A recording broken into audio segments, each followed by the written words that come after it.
This is a CBC News special presentation. We need to keep moving with speed and determination. We used to build big things in this country, and it's time to get on with it. We can and must adapt to this new reality. Mark Carney has been making his case to Canadians for months that this is the moment to go big and be bold. It is time to swing for the fences again. The U.S. trade war is weakening the economy, threatening jobs, and worrying Canadians, as many already struggle to afford their rent, pay their bills, buy their groceries. Food prices are absolutely ridiculous. We went to food banks for a while because we just could not afford it, and this is a four-person income household. Today, the Liberal government will lay out its financial plan in detail. This will not be a balanced budget, but rather a balancing act. The Prime Minister has pledged to invest billions in infrastructure, defense, and Canadian workers, but expect to also see a ballooning deficit and cuts to the public service. I will always be straight about the challenges that we face and the choices that we must make. In Parliament, Carney's very first budget will be a test of his government, a confidence vote that could kickstart another election. Canadians cannot afford to pay any more for Liberal overspending. We will not support an austerity budget. For Canadians, it will be a test of the Prime Minister's vision to guide this country through an unprecedented moment. We will play to win. We will bet on Canada and all Canadians. This is the Federal Budget 2025.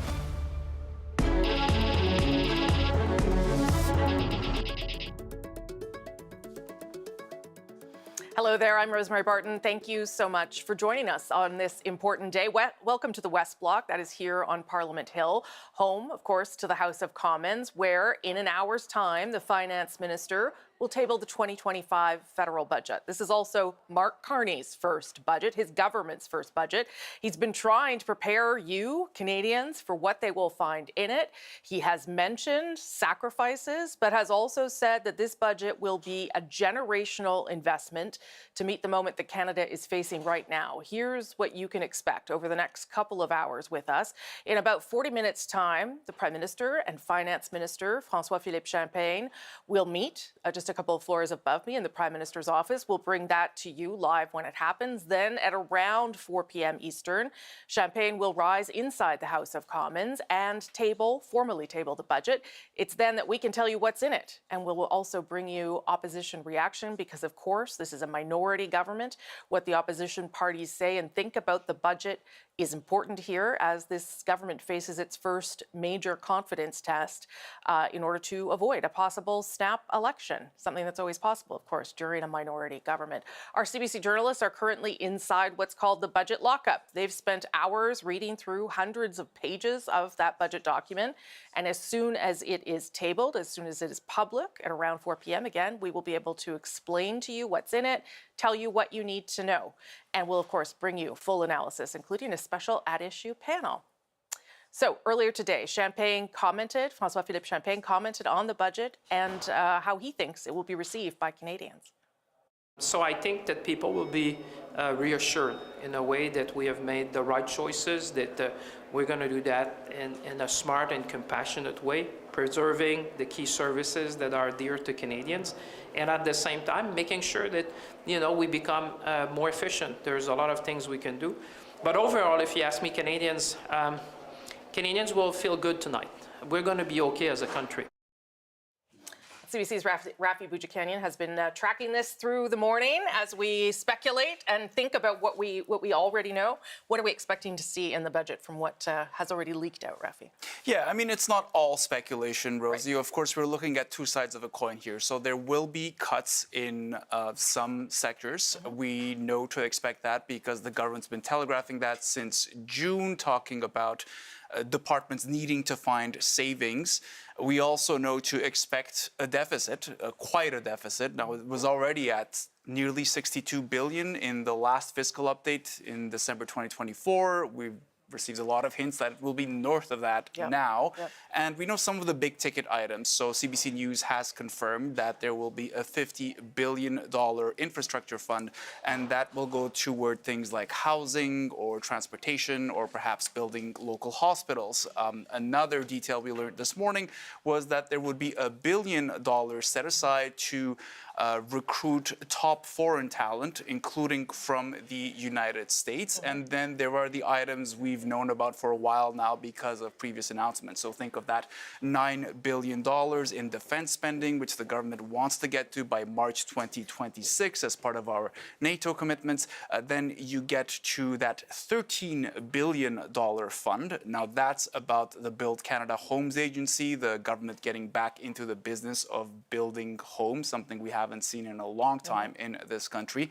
Another item is the $1.3 billion, and that is for employment insurance in the face of all the uncertainty we're facing because of the ongoing trade war, the tariffs with the United States. And I will say something I've picked up on recently from the Prime Minister in the last few days is a lot of emphasis on that uncertainty. So I was in Asia on that trip covering the Prime Minister, and I noticed in his rhetoric he started saying his answer to the uncertainty is the budget. That is the big plan, because that's, a question reporters had a lot for him over the last few days, especially as talks with the U.S. do not seem to have gotten back on track. So, what is he going to do about it? And he goes, well, wait till you see the budget. Okay, so lots of signs already of where the big bulk of the money is going. We'll see whether or not it's something the other parties can support. What are we hearing from them today about that? Yeah, it kind of feels like the government is between a rock and a hard place, but at least at first blush, right? So you've got the Conservatives saying you need to keep the deficit under $42 billion. Does not seem like we're going that way. You've also got them saying you need to cancel the industrial carbon tax, not something the government is going to be doing, presumably. We just heard that at question period again a few minutes ago. And then on the other side, you've got the Bloc Québécois saying, well, we want more money for seniors, top up the pension. We want more money for social programs. You've got the NDP saying that they're worried about government cuts.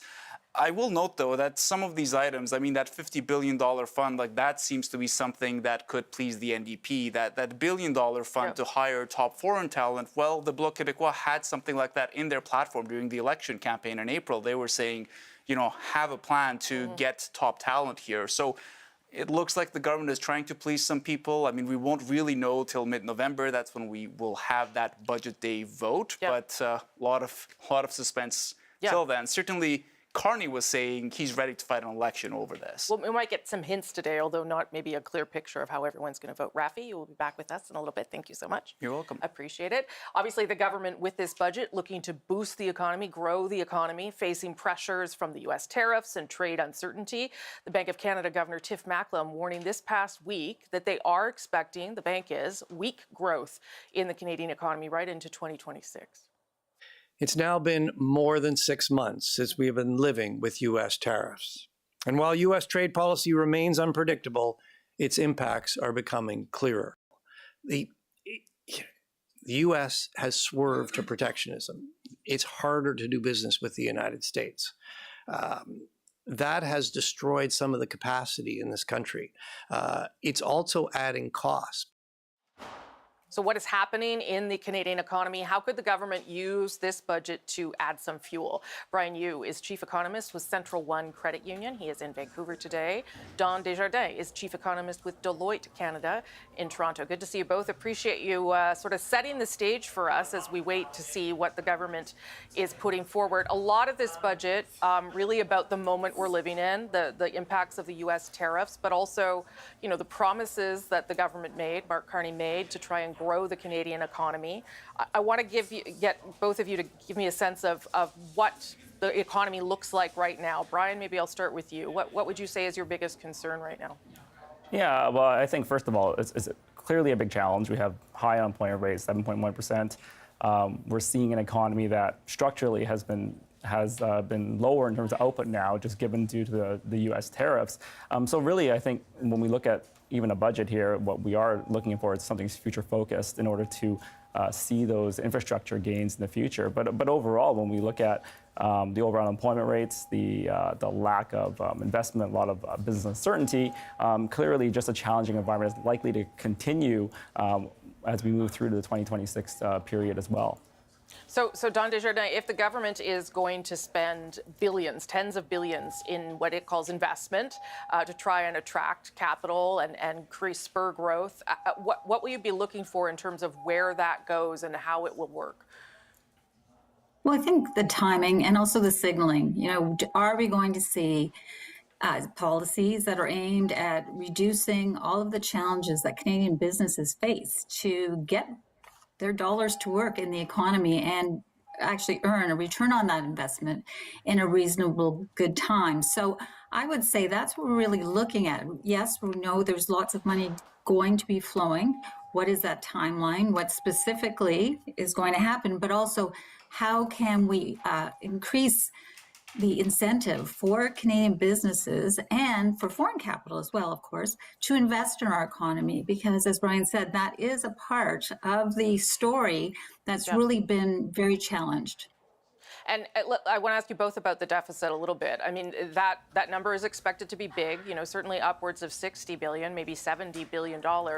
Brian, when Canadians see that, what should they keep in mind? Because the government obviously is going to frame it as, well, we're investing, so we're not too concerned about the size of the deficit right now. What will you be watching for? Yeah, well, first, it is. It's a little bit larger as we go forward. It'll be a large number. Historically, this 2% of GDP potentially is not a huge relative to the 1990s. So it will be, it's not historic in that sense. But it will be important, I think, the messaging around where the government's putting their money and where that funding will be going to. It is, as Don said, incentivizing, hopefully, large projects, getting some of these historic types of projects like LNG, for example, in BC, moving and getting that to export markets in the future. But at the same time, I think, again, telling the markets that they are paring back the growth in the public service over the last few years. And we had over 20% growth since about 2019 in the public service. That's far dwarfed the private sector. So I think that's really going to be the messaging, is that bringing that back a bit more in terms of that program spending, but really driving some of that short-term growth around infrastructure of schools, of hospitals with the infrastructure fund, and looking to the future. And I think that's probably going to resonate pretty well. Don, would you, is there any number that would be acceptable in terms of the size of a deficit if the debt to GDP ratio remains on the decline? Or would you be concerned if it was, let's say closer to $100 billion, as some economists have thought? Well, I think, we're looking at it in a holistic way, not so much as one particular number. We want to see the direction and how this is all going to be funded. And we also want to keep a keen eye on, the debt service costs. What are they going to look like as a share of our revenue? So those are the types of numbers, I think, that we're going to pull those out. And if they seem reasonable and achievable, then it's going to be palatable, I guess, for Canadians. I'll go back to you, Brian. Do you think that this level of spending, if we expect it to be in the tens of billions, I mean, you just have to add up all the things that Rafi just laid out there. How can that level of government spending spur growth in the economy? What kind of impact do you think it could have into next year? Well, I think first, some of these major projects that either going to incentivize them to start, they won't have immediate impacts. It will take time for investment decisions to be made. We could be looking, and when I go back to sort of the original LNG projects in BC, it took years for those to actually come into actual construction. But I think, when we look at, how this is going to ultimately occur, we'll see some of that investment cycle pick up. I also, hopefully, we're going to see, especially in areas like BC, Ontario, we're still in an affordability crisis for housing, even though housing construction is likely to fall. So even incentivizing through various measures like taxes in order to spur some of that house building going forward is a good thing, I think, over the longer term. And Don, I'll just end on you. This is not going to make up for having a trade problem with the United States. This is still our biggest trading partner, and whatever the government has come up with today is not going to replace the challenges that some sectors are facing right now. Is that fair to say? Yeah, I mean, as Brian said, it's going to take time to get some of this money to work. So it really is having a credible plan, saying we're going to be achieving these goals. It's going to take some time, but also to encourage this investment to get confidence up that we are going to be turning the dial in terms of making it just easier to do business here. Okay, Brian Yu, Chief Economist with Central One Credit Union in Vancouver, Don Desjardins, Chief Economist with Deloitte Canada in Toronto. Thank you both so much for setting the stage. Appreciate it. Thank you. Thank you. As we were talking about there, mentioned, housing is really one of the most urgent concerns right across the country. The government has dumped already billions into the housing fund. But my next guest is a parent whose family is going through a housing crisis right now, and we'll be watching this closely. Terry Singer is joining us from Halifax today. Good to see you, Terry. Hi, thanks for having me. So it's been a challenge for you, like many Canadians, to find affordable housing for your family. Give me a sense of what you guys are dealing with right now. Right now, I'm seeing a lot of families who are unable to find larger units, primarily like the 4 and 5 bedroom units. We are seeing construction, but I do not see a lot of 3 bedrooms even coming on the market. It's a lot of 1 and 2 bedrooms. Which is really inadequate for large families. I do also feel like solving the housing crisis is easier said than done, but it is cheaper to alleviate the issue than it is to kind of treat the things that come along with it, like suffering mental health, food insecurity, and, you know, the mental health care especially. It's just a struggling situation kind of thing, right? I know you've been looking for a job too in Halifax. You relocated to Halifax in hopes that I think that would help things with the housing and the job market. Tell me a bit about how challenging that's been. So it was difficult. We moved back in February of 2024, and I looked for work for a while. I only managed to get a couple of interviews, but it's just really hard, and it's really hard to find anything right now. There's a lot of people looking for work, and ultimately my doctor did end up putting me off on disability. So I haven't actually been able to work for the last year or even seek work, which means I have to rely on government assistance, unfortunately, for the time being, until I'm well enough to go back to work. And you've got 3 kids who have also been living through this instability, right? High food prices, not knowing where you guys are going to live. How are they dealing with things? Well, there's been many nights where my husband or myself will have missed a meal just to make sure that my kids have something. We're not the only family facing that, and unfortunately, it's with the when you buy groceries at the same price and you're getting like a fraction of that amount, it just doesn't stretch as far, right? So, and especially being homeless, like I ran my numbers were, it was almost triple. Going from a home with a full kitchen so that I could cook my meals, and then going into a hotel where we only had a microwave and a mini fridge. A lot of families are still living in hotels right now, and there just isn't anywhere else for them to go. What are you, I know reading a budget's probably not top of mind when you're dealing with all these real problems, but what are you hoping to see? What would make a difference for you and your family right now? I would love to see a priority put on affordable housing being built, because the housing that is being built in Halifax is not affordable, unfortunately. And to be fair, it is a business. They are trying to turn a profit so they can maintain their business. But the government should, in my opinion, step up just a little bit more and maybe put more housing stock on the market, because that's really what we're facing right now, is a shortage of housing stock. Okay. Terry Singer, thank you. Thanks for talking so honestly and frankly about your situation. I'm sure lots of Canadians can relate.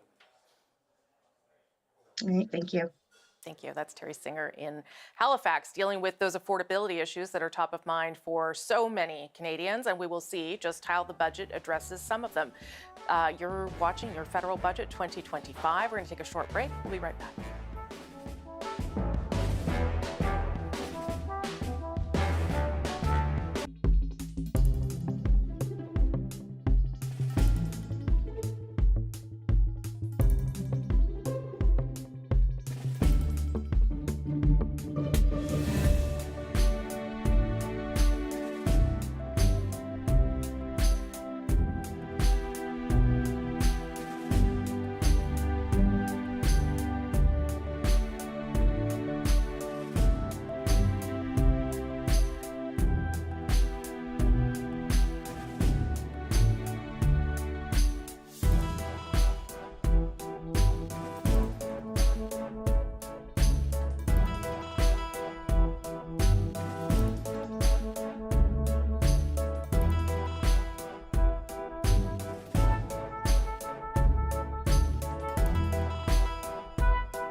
this is going to be an investment budget, the kind of budget that you will remember, because that's there will be no surprises.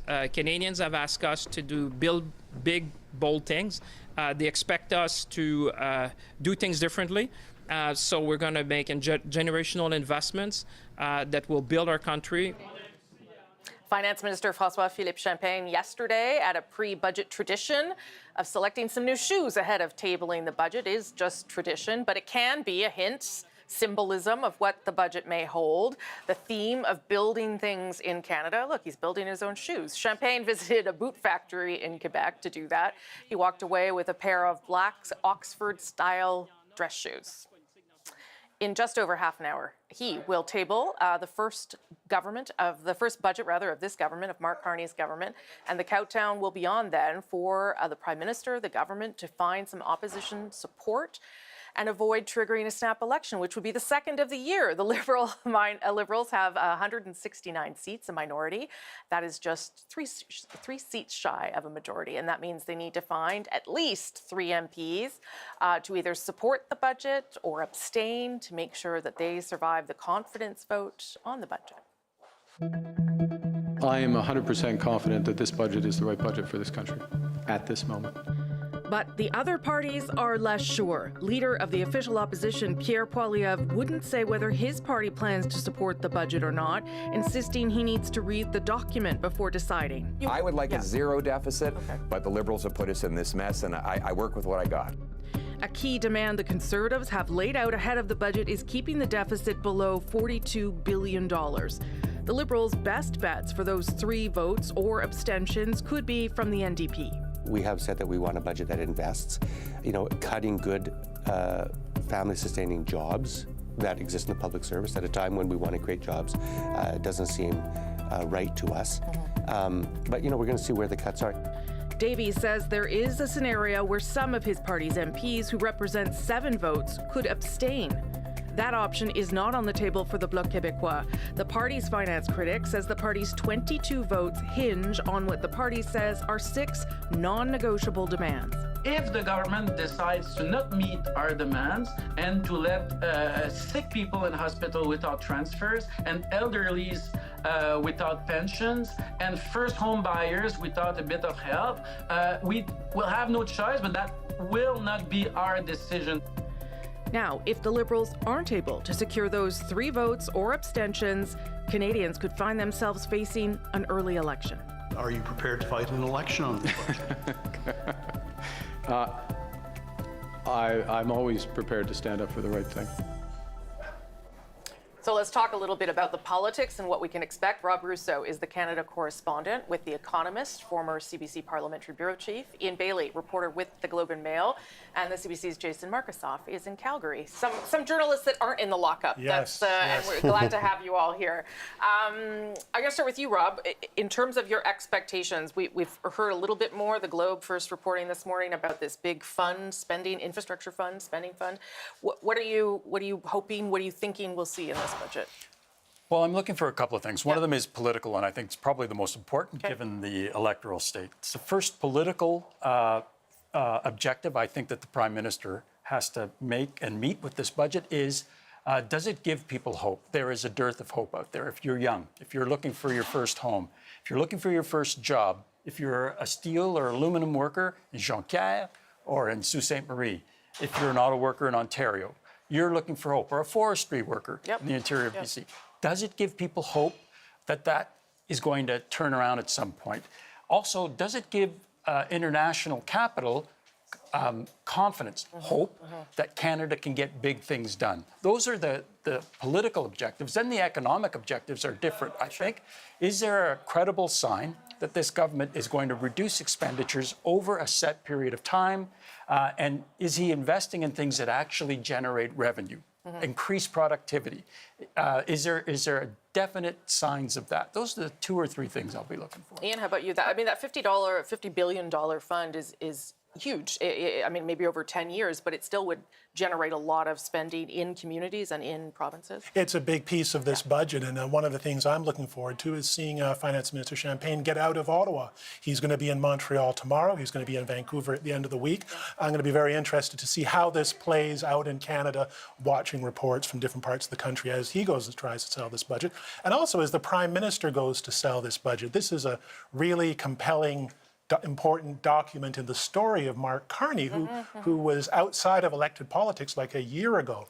I'm interested as well. Obviously, we're in a trade dispute with the United States, so I'll be interested in seeing how that is phrased, talked about, any measures in the budget that deal with that. And I'm not sure whether I should expect a Truth Social posting, but will the Americans be watching this budget? Will they be watching what's said? And will we get a reaction from the United States? One other thing, I'm a nerd for submarines, so I'm very interested in seeing how some of the details about how this incredible move to get subs as part of defense spending is going to work out. And one last thing, public servants. The governments have gone to the well of public servants in past. Mr. Harper, obviously Mr. Martin under Mr. Chrétien many years ago. This is a city, especially in the core, not far from here, that is having some challenges. Ontario's second most populous city related to public servants. So I'm going to be interested to see. Also, of course, I'm married to a public servant, and in terms of the impact on these workers, what's going to happen, what we're going to hear in the next hour or so. How much that reduction will actually be and how much it'll save the government, given that the federal government did grow over the past decade at least under Justin Trudeau. Jason, how about there? How about out west? What are you maybe looking for? I think I'll be looking for the extent to which Minister Champagne was correct in saying that there will be no surprises. I think in saying the surprises that this budget will truly be remembered. I mean, yes, the deficit will be a big memory depending on the size of it. If it's a surprise, of course, it's going to stoke more passion, certainly on the Conservative side. But we're looking for, these cuts to public service, these cuts to public spending, will they extend beyond public service themselves and go into services people rely on? Will there be particular groups that feel left out or particularly hurt because programs were cut entirely? Regionally speaking, there is expectation that there will be support for, the problem is there are so many groups needing support right now, canola farmers in the prairies, forestry workers in BC and, say, New Brunswick and many other places, steel workers, auto workers. Of course, in Alberta, we'll be looking not at what he spends, but at the climate competitiveness strategy that's also supposed to come out, and whether there'll be some, cuts to some of the programs or policies like the oil and gas emissions cap. And what kind of surprise will there be for environmentalists or people who believe that the Liberals were a climate party? And I think it's there where we'll see where where other opposition parties support or don't support this. If there are surprises, people angry. If this budget goes over like a broccoli cake at a kid's birthday party, then your politicians and other parties may feel more easy to try to go to an election and fight on it. Who's trying to give kids a broccoli cake? I don't know where you live there, Jason. But so let's talk about where the support comes from, because everyone that I've been talking to over the past number of days, not willing to say what they're going to do. We're going to read it first. That's all fair. But there are some scenarios, I think, that are more likely than others, Rob. Well, we began to see a little bit of backpedaling, I think. I think your excellent interview with Mr. Poilievre showed that he was prepared to read the budget first before he decided whether or not he was going to support it. I would be very, very surprised if Conservatives, the official opposition, rarely votes with the government on a money bill. The last one I remember was, I think, Stephen Harper voting in favor of a health accord that Paul Martin had brought in because he thought it made sense. But I'd be surprised if that happened here.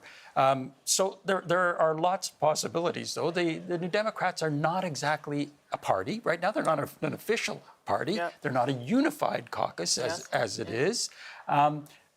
It's possible that the Conservatives or others who may be able to read the scarlet letter that would be put on them by the electorate. I don't think anybody wants to be blamed for bringing in an election, but they may just say, we don't support this budget, but we don't want an election. We're just not going to show up. We're going to walk out or do something dramatic to display disgust or something. They could do that. There could be a floor crossing. We've seen floor crossings in the past. Anything's possible, which is why I love these kinds of events. Yeah, I mean, there might be some drama. We would hope for that, but it would be hard to see how a party right now would force an election, given that it's not like things have improved since the spring. In fact, you could argue that they've gotten worse now that talks are off. Well, I'm thinking about recipes for broccoli cake, but back to the NDP, they don't have a leader. They have an interim leader. Yeah. Don Davies is a fine fellow, but who would be their leader in an election? And they have applicants for the job, but the job is not being given to anyone. So an election for them would be probably catastrophic. And Conservatives, may want to hold off a while till forcing an election, see how things play out. Yeah. So it doesn't seem like an election is possible. Certainly the Government House Leader McKinnon and Prime Minister there from the APEC Summit are cranking up the pressure, but I can't see an election. But the budget does give the Conservatives and the NDP and even the Bloc a chance to sort of get out there, rile things up, stir up their bases, show that they're on the job. And so that may explain the volume and the intensity of some of the remarks we're hearing. Well, even with the $50 billion fund there, if it's going to fund health infrastructure, health clinics, you could see that the Bloc could find a way maybe to support that too, even though it doesn't do everything that the Bloc wanted. Jason, what do you make of the politics? There's a lot of posturing, and that is what's sort of great about a minority government, but it also is hard to read in terms of how this actually ends up. Yeah, it was how many of the last several budgets over the last 20 years since 2006 have been minority parliament. So the Liberals have been through this, of course, without the benefit of the Supply and Confidence Agreement that helped them through the latter part of the Jagmeet Singh years. I would expect that most of the leaning goes on the 7 members of the New Democrats for them to at least enough to step aside.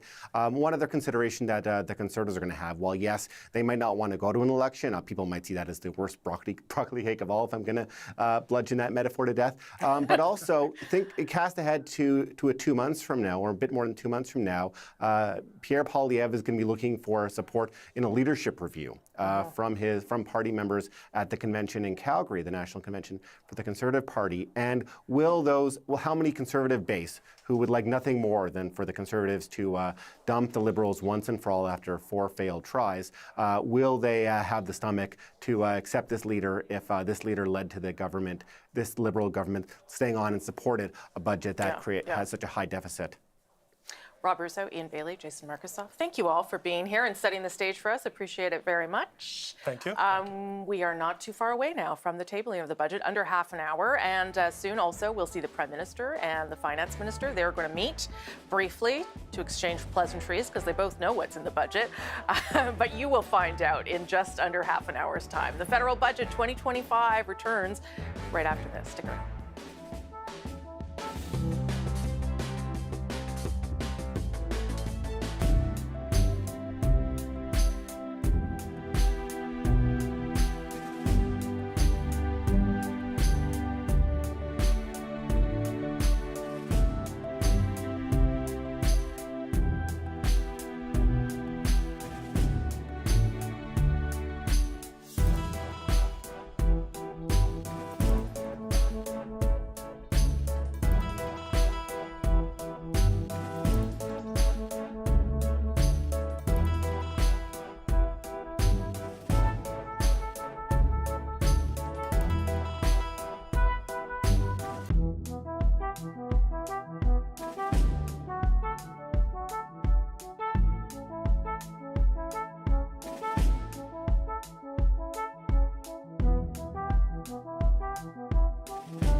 We are less than 30 minutes now from the federal budget being tabled, the first one under Mark Carney's government, the first one by François-Philippe Champagne, the finance minister.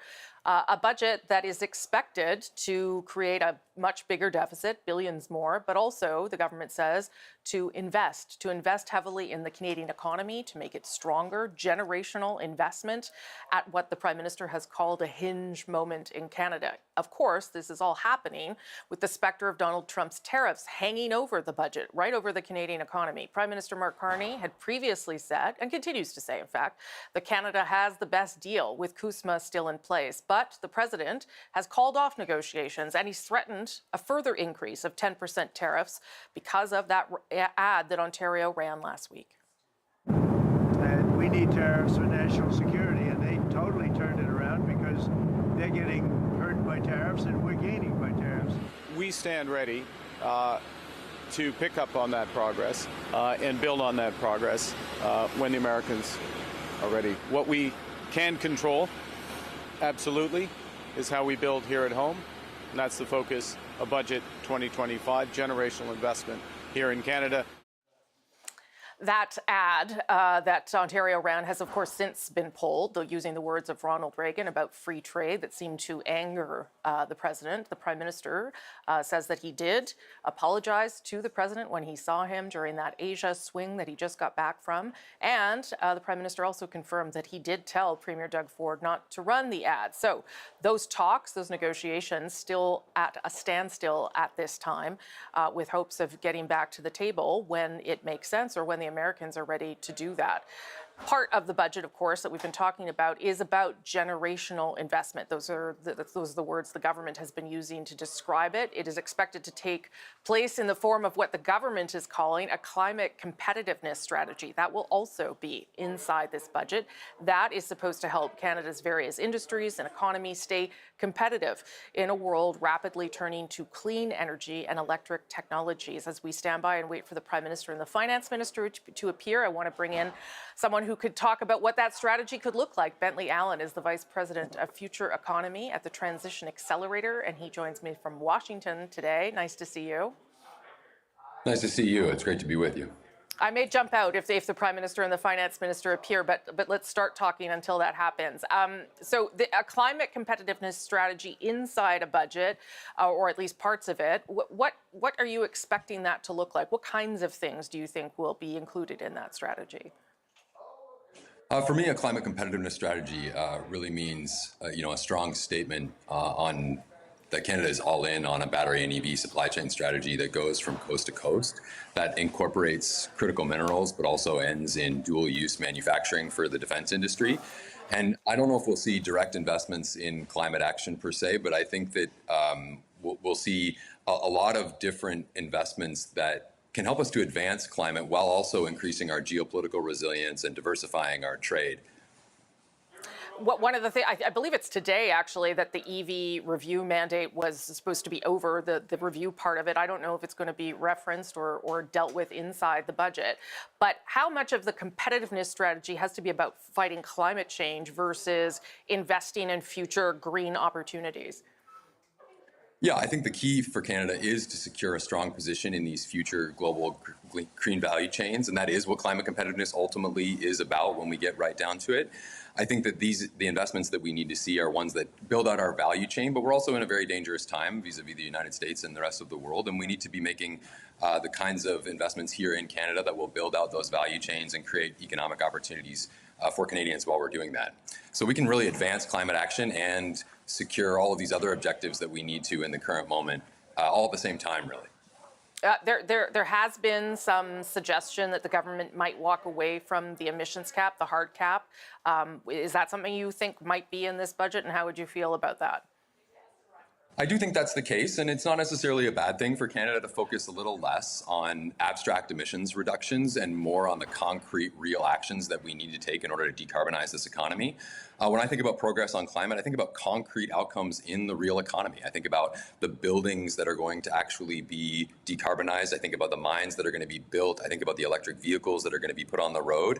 And we need a lot more focus on those real, concrete, short-term outcomes rather than these really abstract emissions reductions targets. targets. And I think that's okay if the government rebalances our climate policy so that it's more and closer towards our industrial strategy. That's actually the ideal situation, that we really bring our climate action more in line with our broader industrial strategy. Would you expect that? Because Mark Carney obviously has spent a lot of his life thinking about climate change and fighting climate change, but he is, by training, an economist. So how will you think that will affect how he tries to balance those two things that you're talking about there? Yeah, I think that the government has made it clear that they think that we're in a really serious moment, both geopolitically, internationally, as well as domestically, and that they need to be really serious about delivering economic goals. So I do expect that to be the focus of things. If we look at what this government has actually said that its priorities are, for example, building a mass timber to housing value chain that scales the manufacturing in the center of the prefab and modular manufacturing in the center of that value chain, but also delivers real outcomes for Canadians. I expect that's where the emphasis is going to be in what we're about to see. Well, we have heard the first round of major projects. We're expecting a second phase. There was also a new critical minerals strategy announced a week ago that Canada wants to play a big role in. And there's been talk about a pipeline. There's been talk about energy with the United States, whether it be Keystone or whether it be uranium. What kind of project funding would you hope to see around some of those issues, whether it be a pipeline, critical minerals, energy writ large? Yeah, I think we'll definitely see dedicated funds for that. I think that on critical minerals specifically, we've actually already put a lot of subsidies on the table. We put $3.8 billion on the table a number of years ago, but we actually haven't seen progress as rapid as we would want on the development side. There's a lot of things holding mines back in Canada, but one of the critical things has been price uncertainty. And what the government tried to do last week was really address that price uncertainty. That price uncertainty is created by China's geopolitical control over the global minerals market. And what the government really tried to do in the case of Nouveau Monde Graphite was give them a direct offtake that provided them with certainty that they were actually going to sell a certain amount of graphite at a certain kind of price. And that's the kind of bold action that is actually going to unlock mine development in this country. So I want dedicated funds to be used in that way to provide certainty for these companies rather than more subsidies on the other side. We know already that the government's ditching the plan to plant 2 billion trees. Were you upset about that, or do you think that is a program that maybe didn't make sense in the end? Yeah, I think that this is one of those things where when we're focusing too much on abstract emissions reductions targets, we think that things like planting trees are really great policies. But first of all, the science is not really settled actually on how much carbon is removed from planting a tree. It depends what ecosystem it's displacing. But actually the focus just needs to be not on generating credits, but on actually creating real outcomes in the Canadian economy, because it's the transformation of our economy that is going to both decarbonize that economy and position us in those global value chains that are continuing to be built regardless of what's happening south of the border. Okay, Bentley Allen, really good to talk to you. I appreciate your perspective as we wait Likewise, to see Rosemary, thank you so much. What's in this budget. Thank you so much. Good of you to make the time. Okay, let's bring you right now inside the Prime Minister's office here in the West Bloc, where you can see Mark Carney meeting with his finance minister, François-Philippe Champagne. The first budget for both of them. Let's listen in here, see what they have to say. So, Minister, this is an historic day, and it opens up a new era for the country. You will be presenting an ambitious budget. This is, in many ways, a historic day. We're starting a new era. We know the world's changed. Our strategy has to change with it. And we choose Canada. We choose to advance. We choose to invest. Historic investment, generational investment, everywhere from new partners abroad right down to new infrastructure at the local community and, of course, millions of homes across this country. Congratulations. Merci beaucoup. Well, thank you, Prime Minister. As the Prime Minister said, this is an investment budget. This is a generational shift. This is not just an ordinary transition. We're going to build this country like never before. We're going to protect our sovereignty. We're going to empower Canadians on the shop floor, in the fields, in their homes. This is really a generational moment. So thank you, Prime Minister. Thank you for your vision, because that budget really will give a roadmap to this country, to attract more investment, to be more prosperous, more confident. So, merci, Monsieur le Premier Ministre. C'est un plaisir de Thank you, Prime Minister. I'm very pleased to have the opportunity to present this budget. This is an historic moment for us and for the country. We're talking about generational investments, as the Prime Minister said, in our infrastructure and in productivity and competitiveness for the country, and of course, affordable housing. So I'm very pleased to have this opportunity to present the plan to Canadians, and I think everyone will see their interest in this budget. Only some 25 minutes left before your speech, and we get the numbers. It's a crucial time for the country, and I think it's not just that, as you just said, all Canadians will see themselves in the budget because it will help them all, but in many respects, and at its core, the budget reflects Canadians. Because the thing that struck me, I think struck you, as we went across the country from early in the year, Canadians wanted to come together, want to take control of our futures. That's what this does. This gives us control of our future. We're going to build together. We're going to build Canada strong, and we're starting right now. Totally. Merci beaucoup. So we're ready. Merci tout le monde. Merci, Monsieur le Premier Ministre. Can we get a photo with the budgets? Sure. Absolument. Merci. Yeah. Oh, yeah. On a trois. On a trois. Tous les chiffres sont les mêmes, alors. Merci tout le monde. Okay, there is the Prime Minister of Canada, Mark Carney, and his Finance Minister, François-Philippe Champagne, holding up the budget and talking about what they want Canadians to take away from it, saying that it is a budget that is meant to invest and is meant to protect Canada's sovereignty in the face, of course, of Donald Trump and other threats. The Prime Minister saying that this is a crucial time for the country and the budget will reflect what Canadians want from the government right now. As this has been unfolding, I just want to bring you up to speed on something that our colleagues at Politico are reporting at this hour. They say they spoke directly to a Conservative MP, Nova Scotia MP, Chris d'Entremont, and that he told them, this is Politico reporting this at this stage, we have not independently confirmed it, that he is thinking about crossing the floor from the Conservatives to the Liberals and is going to decide in the next few days after reviewing the federal budget. So we will try and speak to Mr. d'Entremont as well.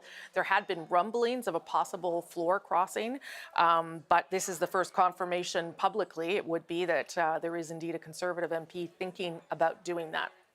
Hopefully we can get talking to him and bring him on this program or on Power and Politics a little bit later. One of the other things, of course, that this budget will address for many people, or they're hoping it will address, is rising unemployment. That is another sign of the weakness of the economy right now. The latest numbers show that unemployment in Canada just over 7%, according to Statistics Canada. The outlook, though, is even starker for people under the age of 25, with unemployment rising, sitting at 14.7%. That's the highest rate it's been since 2010, except, of course, during the pandemic years.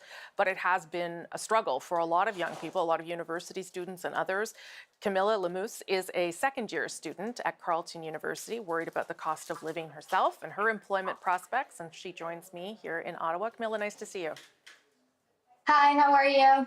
I am good. Tell me what it's been like for you. You're in university, you're trying to save money, pay for things, and find work. What has that been like? It's honestly been terrible. First year I was living on residence at Carleton. This year I entered the housing market and renting with my roommates. And it's been definitely an experience. This whole summer, I was trying to land a job in Ottawa. Wasn't able. Towards the end of the summer, I landed my first interview after 3 months of looking. And that job was 40 minutes away from my house. And as soon as I started school, it was so hard to manage school and work. But at the same time, I was dealing with having to pay $1,000 a month for rent, which is something that obviously, although I did foresee those costs last year when I was paying residents at Carleton, having that like every month responsibility of paying $1,000 plus groceries, plus bills, plus all of these things was definitely hard. And having to manage school at the same time, it was way harder. It was either I worked and was able to hardly even afford to pay my rent and my groceries and all these responsibilities, or having to go to school and having to sacrifice, that academic performance and all of that. Yeah. So now I'm taking. So what are you doing? How are you making it work?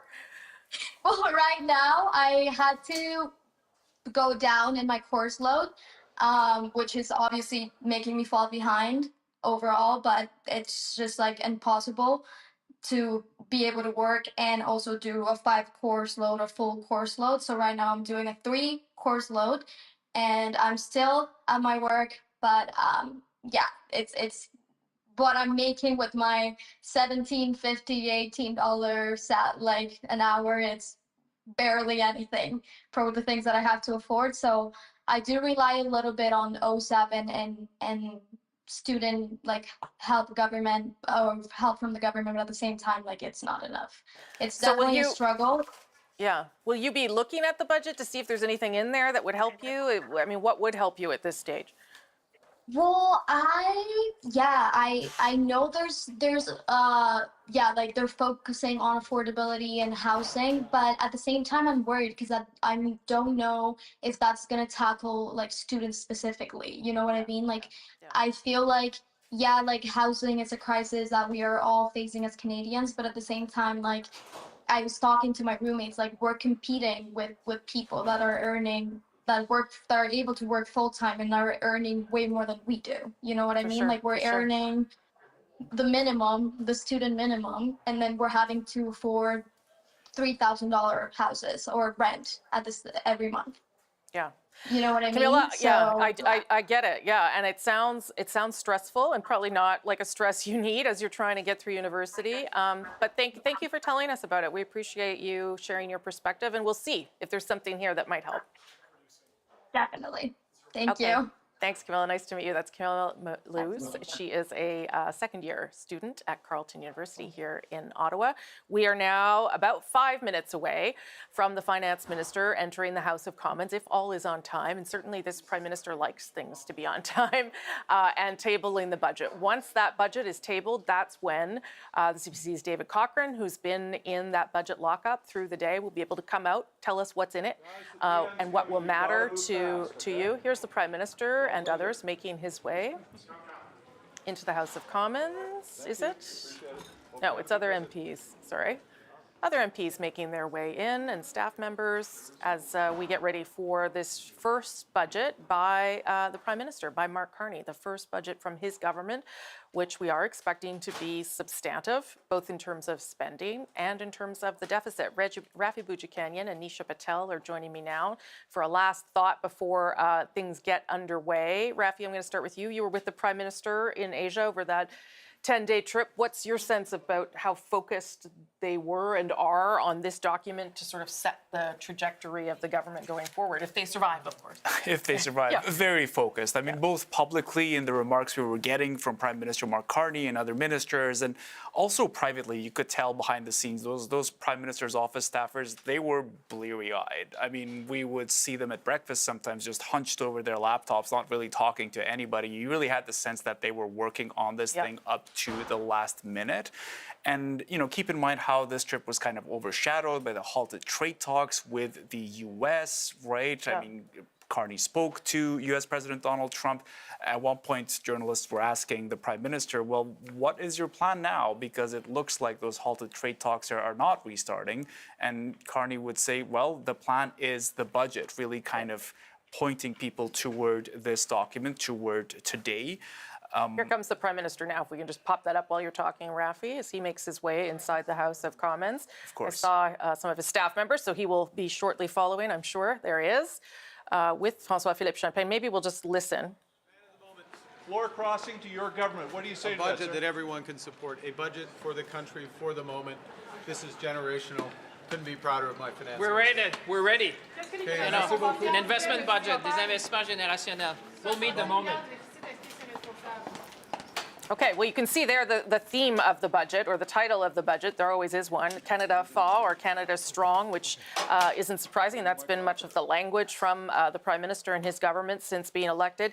Nisha, sorry to interrupt you, Rafi. I'm going to get Nisha in just before we get underway, because you've been talking to businesses, small business owners. I know one of the things that business wants to see here is some sense of stability and predictability. What are you hearing from them? Yeah, you know, small businesses I've been talking to, Rosemary, have been saying that they have less capacity to deal with these trade disruptions compared to bigger businesses. You know, they just don't have the runway to deal with these kinds of tariffs. And so they are looking for the federal government to take some of the pressure off.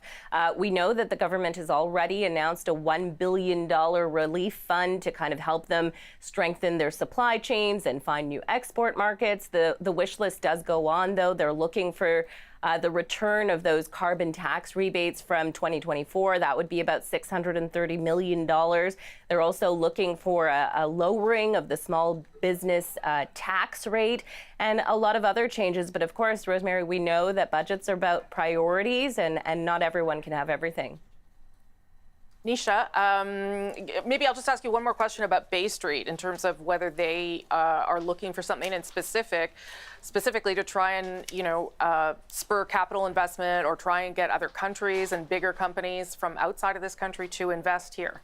Yeah, there could be some new tax measures. We know that Prime Minister Carney hinted last month that there would be some kind of review to make investing in Canada more attractive. We know that even before the trade dispute started, that Canada was suffering from a really serious productivity crisis, and they are looking for this Prime Minister to make it attractive to invest in Canada, to attract capital to this country, especially because we're competing with the U.S., which is also very competitive. You know, business on Bay Street and across the country really looking for some kind of certainty. This Prime Minister, you know, I think they are optimistic that they will get some support here. In the last budget, there was that big surprise for the hiking of the capital gains inclusion rate. The business community was really in an uproar about that last year, saying that it would deter investment in Canada. I think that they're not going to see that kind of negative surprise from this budget. Nisha Patel, thank you for giving us that perspective. Rafi, I'm going to come back to you and just ask you a last question as we wait for the Finance Minister rise inside the House of Commons. David Cochrane here sitting next to me. We'll bring him in a moment, even though he can't tell us everything until François-Philippe Champagne starts speaking. But there's been posturing. The politics are still in doubt a little bit here. It does sound like everyone wants to take a read of things and see where things land. Yeah, I mean, we're getting the same kind of thing from the opposition parties today. The Conservatives saying, you know, they wanted that deficit kept to 42 billion. It doesn't feel like we're going that way. Also bringing up the existence still of the industrial carbon tax, which they oppose. And now, of course, we've got, as you were alluding to earlier, one Conservative MP, Chris D'Entremont, saying he's considering crossing the floor, according to Politicos. We haven't confirmed this, but it'll take a few days to review the budget. And incidentally, there won't be a debate in the House of Commons for another few days, right? Because the House doesn't sit next week. So will he have made up his mind on whether he'll cross the floor by mid-November, which is when we would expect the budget vote? That's something to watch for. And then you've got the Bloc Québécois and the NDP kind of on the opposite side of the political spectrum, asking for government spending. In the Bloc's case, on senior top-ups. In the NDP's case, worried about these cuts that the government has been telegraphing. And so the question is, you know, will they sort of lean toward voting for the budget or opposing it on principle? Or maybe abstaining. That's what the NDP said they could do too. I'm not sure you can consider voting for the government's budget and stay in Conservative caucus, but we'll see how that unfolds for Chris D'Entremont. Rafi Boudjikanian, thank you so much. Appreciate that. You're seeing now inside the House of Commons, François-Philippe Champagne about to table Budget 2025. Remember, we haven't seen a budget in an awfully long time. So this will also give us a good sense of the country's finances. As soon as this starts happening, David Cochrane, who's sitting here beside me, will take us through what's in it. Standing Order 83-1, I would like to table in both official languages the budget documents for 2025 including the notice of Ways and Means motion. The details of the measures are contained in these documents. Pursuant to Standing Order 83.2, I am requesting that an order of the day be designated for consideration of these motions, Mr. Speaker. And with that, I will give that to the clerk. Here.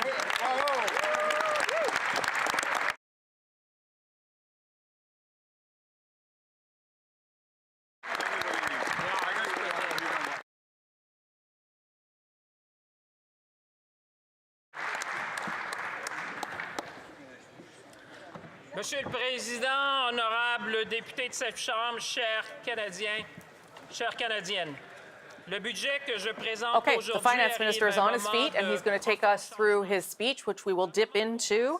But first, let's bring in David Cochrane, the host of Power and Politics, who has been in the budget lockup and will take us through the highlights. David. Yeah, here it is. It's called Canada Strong, Budget 2025. You can see all the tabs I've made. There's a lot in this, Rosie, including a big jump in the deficit. Let's start by walking through the numbers. The big number is the deficit this year. It is $78.3 billion.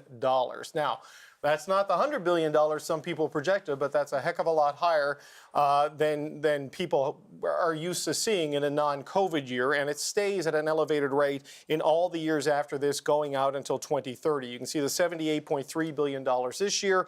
It's going to be $65.4 billion next year, $63.5 billion the year after that. Just shy of $58 billion and just shy of $57 billion by 2029, 2030. Broadly, Rosie, this year and the next couple of years, the deficit is twice as high as we would have seen in the fall economic statement that Chrystia Freeland tabled in December, and growth is half of what was projected just 9-10 months ago. Now, you're at that deficit despite there being some significant cuts and downsizing in the size of the public service. There is going to be a net overall reduction in the size of the public service of nearly 10%. In this year alone, you're looking at 16,000 full-time equivalent jobs being eliminated, and that will go to about just shy of 40,000 jobs being eliminated by 2028, 2029. In effect, what's happening is the civil service is being right-sized, to use the government's phrase, from its high of 368,000 people in 2023-24 to about 330,000 in 2028, 2029. That's the spend less so you can invest more. And on that, there is a series of investments in capital in particular. $115 billion towards infrastructure, $110 billion in productivity and competitiveness. That includes some tax incentives to get people to invest in equipment and in buildings. $30 billion in defense, just in capital in defense, Rosemary. There's a total of about $80 to $90 billion in defense over the next 5 years, a historic level of spending there, and $25 billion in home building. This is mostly the Canada Homes announcement that was made a few weeks back. To give you a sense of what is shifting here, program expenses normally grown by 8% a year is now growing by less than 1% a year, and this budget is shifting to capital. They're also going to try to bring down the population of the country by reducing the immigration targets. Permanent residents down from 395,000 to 380,000, but look at temporary residents. This is students, this is temporary foreign workers, a massive reduction from 673,000 down to 385,000. And one last thing to highlight, Rosie, and we can go through any of these measures as you so choose, and this is the climate competitiveness strategy. The emissions cap, it's on the books to be scrapped.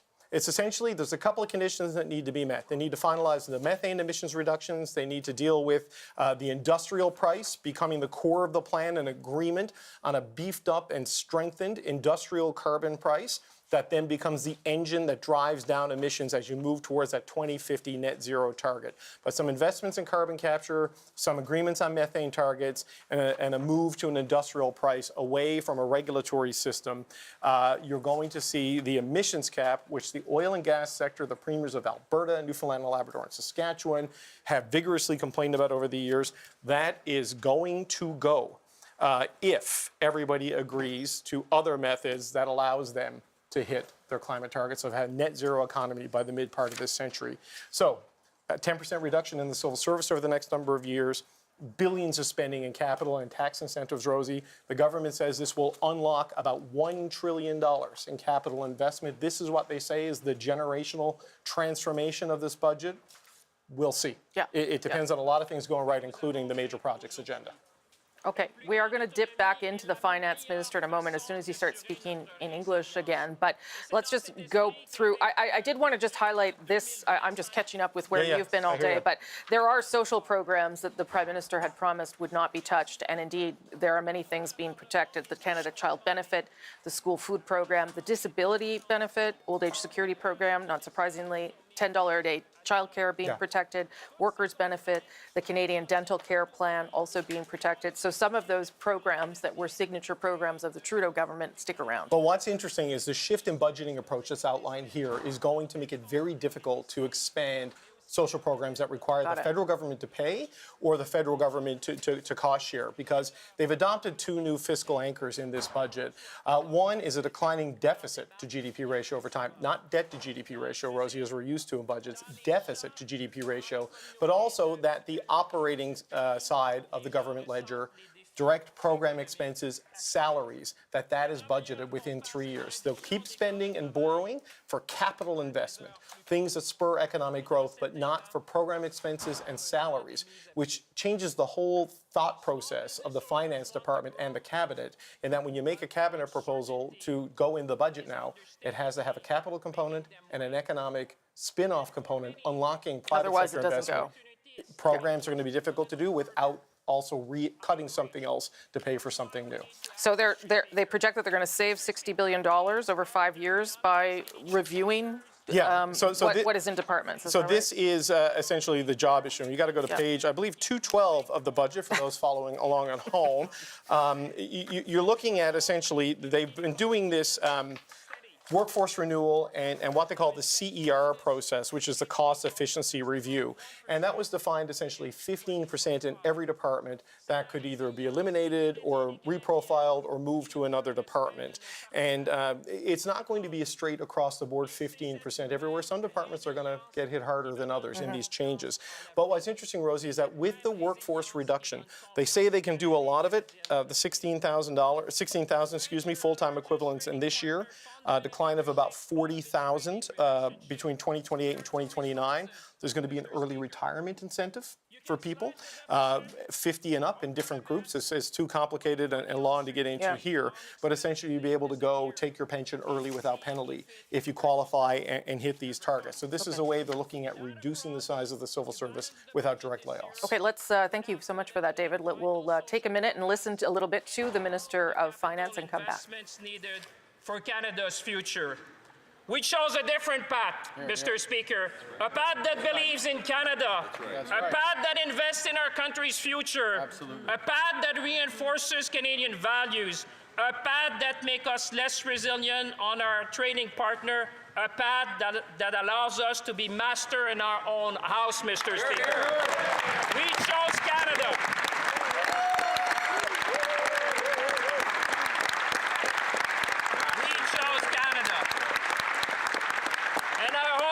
Member of this House will choose Canada as well, Mr. Speaker. I hope they will all choose Canada, parce que nous voulons tous et toutes être maîtres chez nous d'abord, Monsieur le Président. We masters of our own home, Mr. Speaker. We all believe in Canada, Mr. Speaker. Mr. Speaker, when our steel, aluminum, forestry, auto, and agriculture industries were hit by U.S. tariff and trade disruptions, we did not stand by and wait for the storm to pass. We stepped in with the most comprehensive set of trade resilience measures in Canadian history, because this is who we are as Canadians, Mr. Speaker. This is who we are. When times get tough, we stand together, because we are Canadian. The government launched...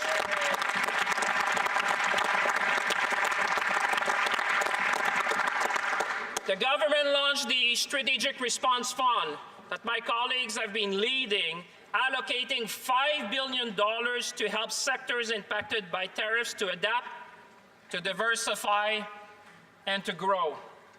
Businesses can use the fund to invest in the design of new products, retool plans to boost productivity, or offset the cost of accessing new markets, because we want our industry to succeed we want them to be able to make this pivot, Mr. Speaker, because we believe in our workers, we believe in our industry, we believe in our future, we believe in Canada.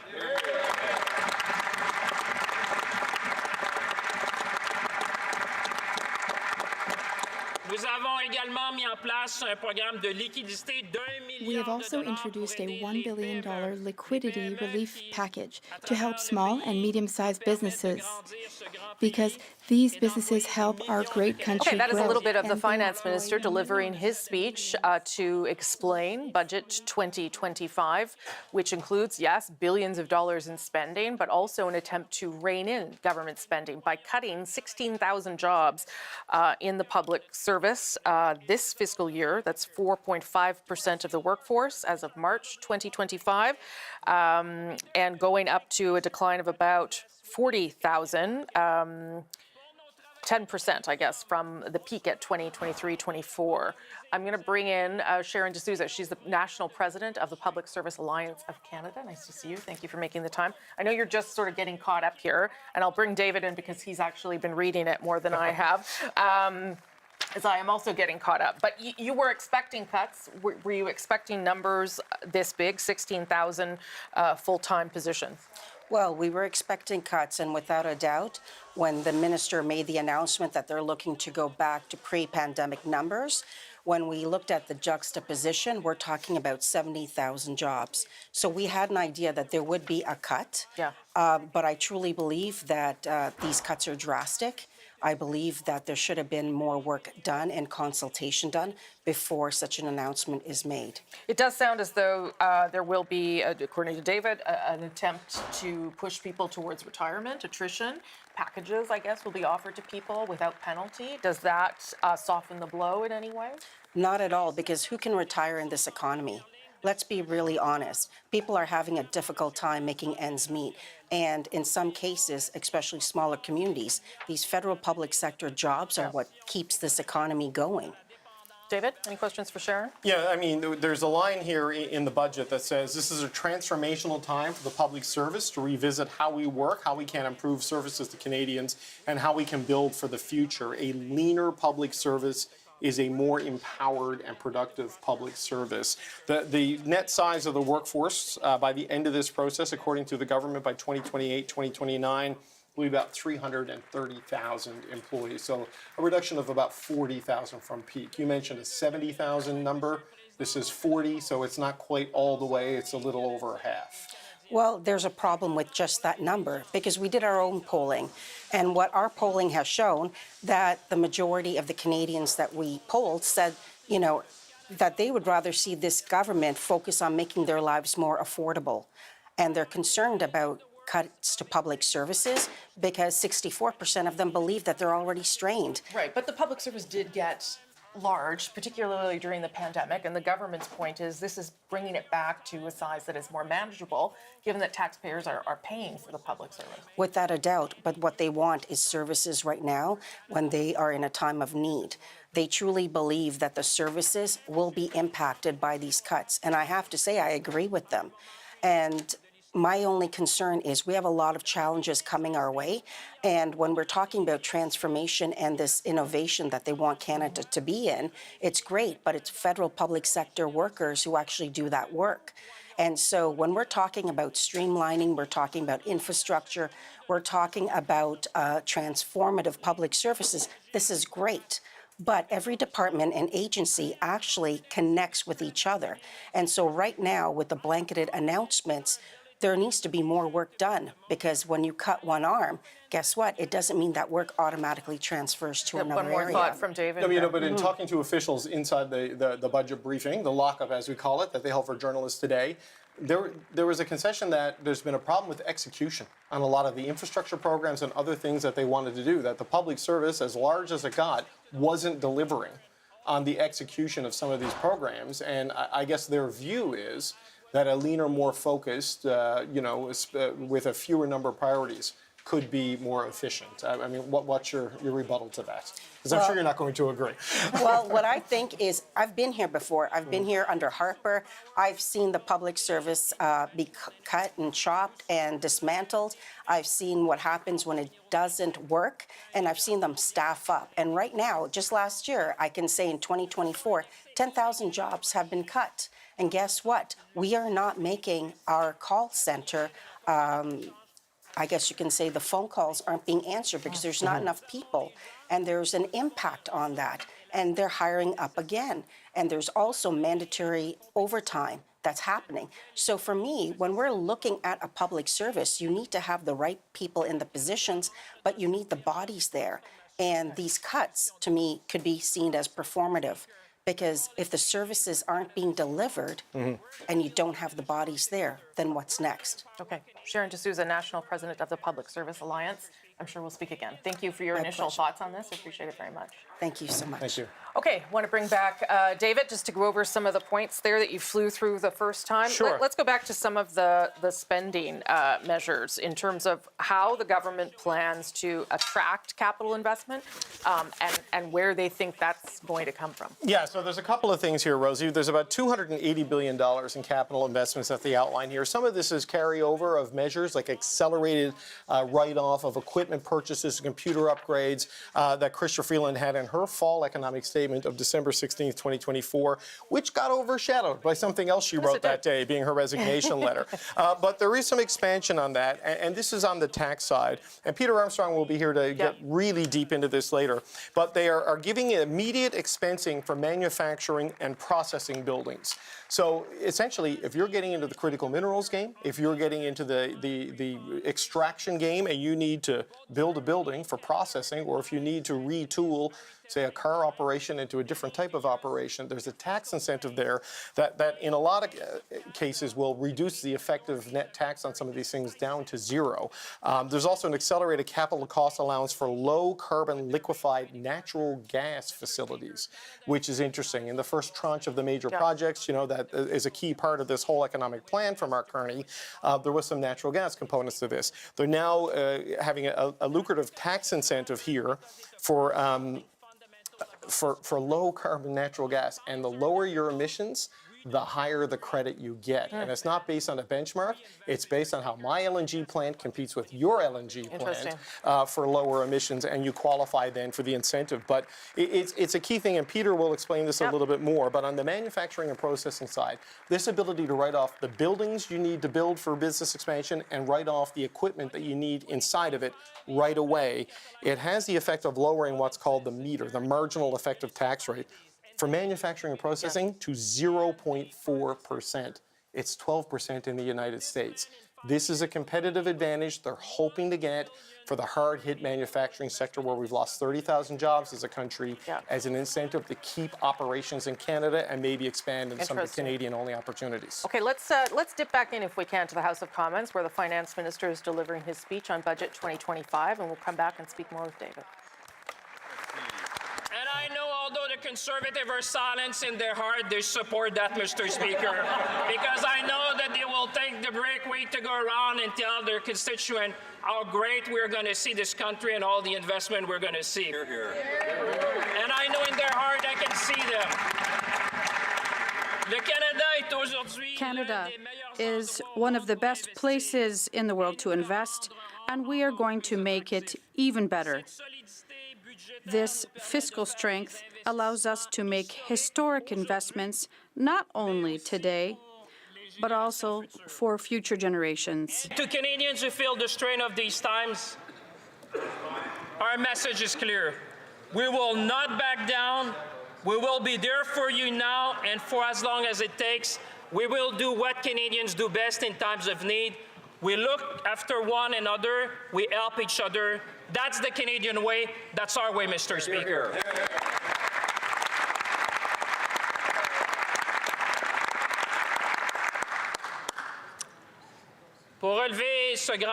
Meeting this great challenge, Mr. Speaker, requires both ambition and discipline. We need to be ambitious in our investments and rigorous in our spending. And that's why this budget charts a new course for Canada's public finances. Because Canadians expect their government to achieve results. And to get there, we must spend Okay, less we are on going to leave the finance minister as he continues his speech there inside the House of Commons. The Green Party leader, Elizabeth May, has already come out of the House to, of course, she represents one vote. One vote would matter if you're seeking for just 3 votes to get this budget passed, but she has already declared where she stands on the budget. Take a listen. As it stands right now, would you vote no on the budget? Absolutely. There's no way that we can, as Greens, vote yes on this budget. But I want to emphasize there are several days in which this budget can be negotiated and amended before it goes to a vote. And that's something that doesn't get discussed much. I am surprised that Mr. Carney has not reached out, or that more of his ministers haven't reached out to say, what would it take to get Greens to vote for this budget? In the same way I hear from friends in the New Democratic Party, they haven't felt that there's been an effort to get us on side early on. So we are now in a position where I think every vote's going to matter, every vote's going to count, and I would invite the Prime Minister, and I've sent this message through the officials who were with us in the lockup, please let them know I'd like to talk, because there's some things that could be done that would make it possible for us to vote for this budget. Nous sommes en groupe. Okay, so Elizabeth May, Green Party leader, of course the only Green seat inside this iteration of the House of Commons, saying that as things stand now, she cannot support this budget, but says she's willing to talk. She's willing to negotiate further.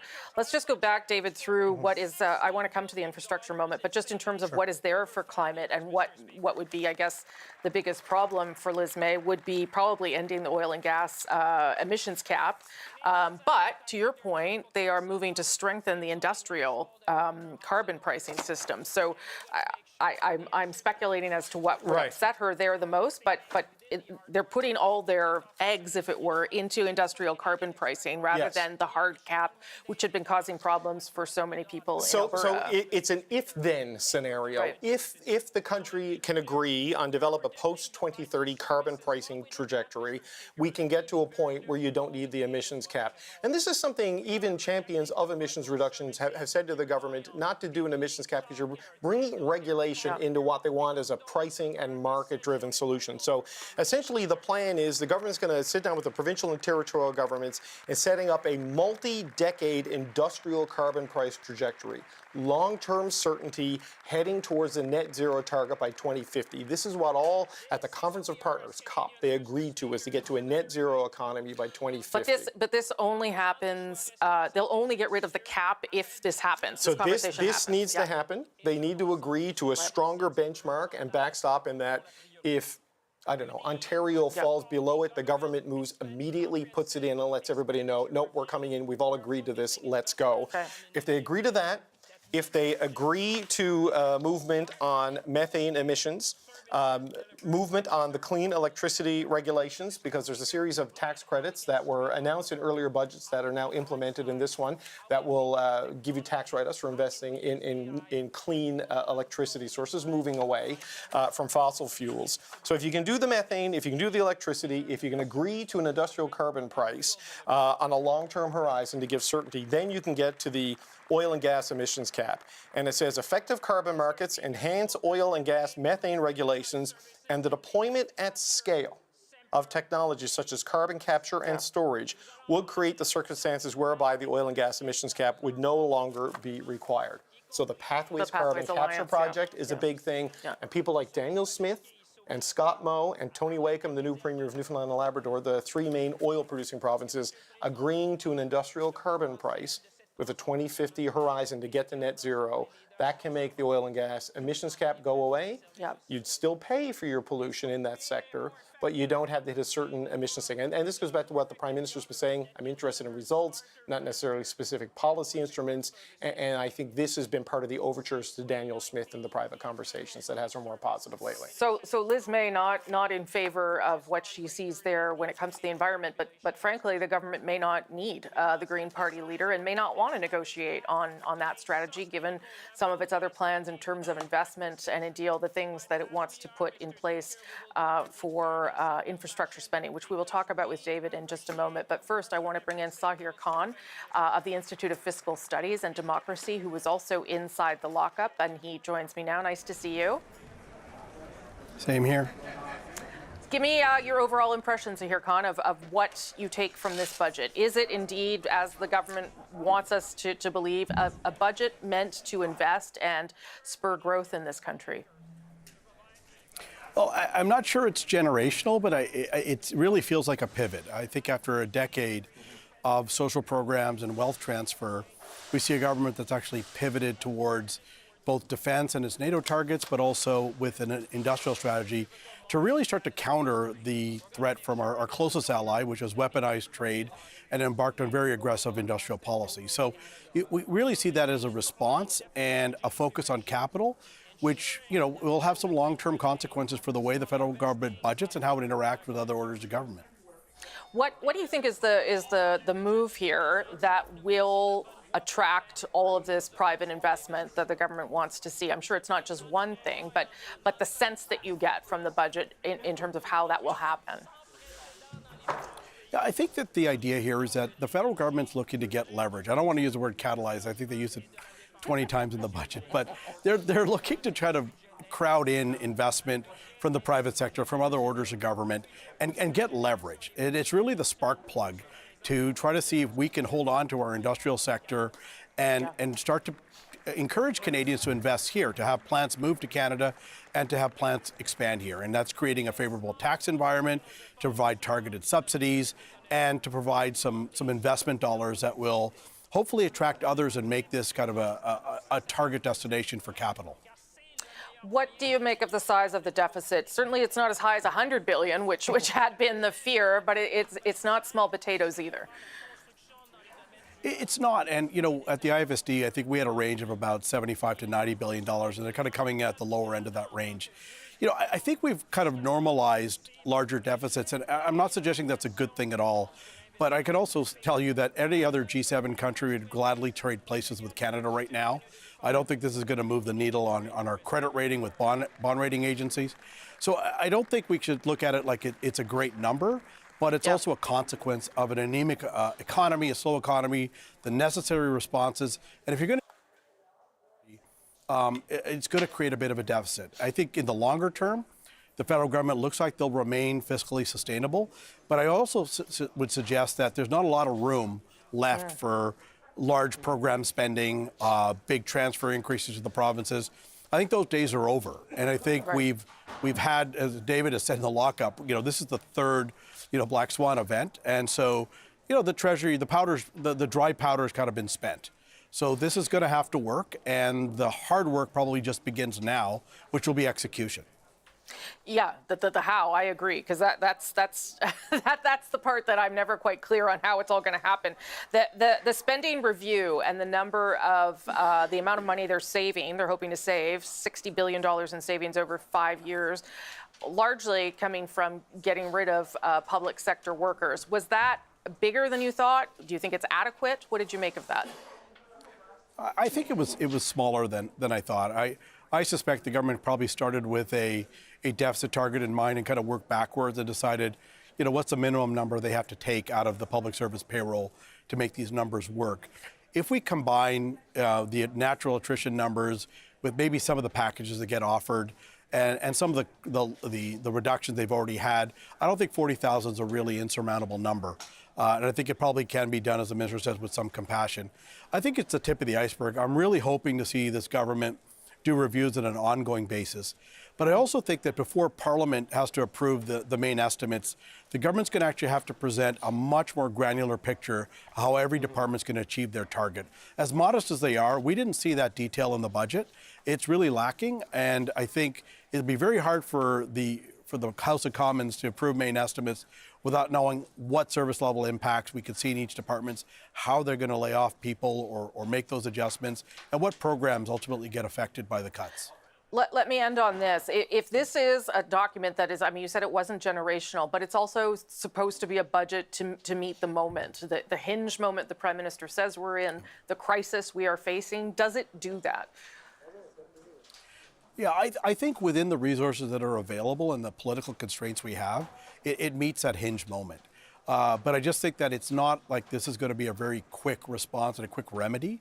This is going to unfold over years and years, and the real test will be, can we maintain a budgetary discipline and a political discipline to make sure that we have an operating budget surplus and we're only borrowing for capital. I think it's a really good strategy for any government to employ, but it's another thing for governments to stick to that and maintain that discipline over years, because that's really what it takes if you're going to do a pivot. I said it wasn't generational, but it's definitely a pivot, and it's a worthwhile pivot if they can stick to it. Okay. Zahir Khan, thank you so much. Nice to see you again. Appreciate you making the time. Zahir Khan from the Institute of Fiscal Studies and Democracy. Okay, we'll speak to him again, I'm sure. Okay, we're going to go to the foyer because the leader of the Bloc Québécois has been speaking to give us a sense of where he stands with the budget so far, and then I'll come back to David and bring in Peter Armstrong. Let's listen in. Bien le bonjour. Écoutez, le résumé est assez facile à faire. Le Bloc québécois a présenté des demandes qui ont été explicitement établies comme étant non négociables pour la suite des choses. Et elles ne se trouvent pas dans le budget de M. Champagne ou de M. Carney, qui tenait probablement pour beaucoup le crayon. Il n'y a pas de fin de cet héritage de Justin Trudeau en ce qui a trait à la discrimination infligée aux aînés. Comprenons-nous bien, là. Les retraités de 65 à 75 ans vont continuer à recevoir un chèque de pension de sécurité de la vieillesse moindre que ceux de 75 ans et plus. Et dans toutes les associations, même ces gens-là qui représentent les années de discrimination-là n'ont pas de bon sens. Le gouvernement se permet un déficit de 78 milliards et ne prend pas la peine de régler une injustice. Deficit, but it's not going to resolve this injustice. And basically, it's trying to turn its back on some aspects of Trudeau's legacy, but it's still the same government. Now, the annual increase in health transfers must be able to cover the expenses that have to be covered by Quebec.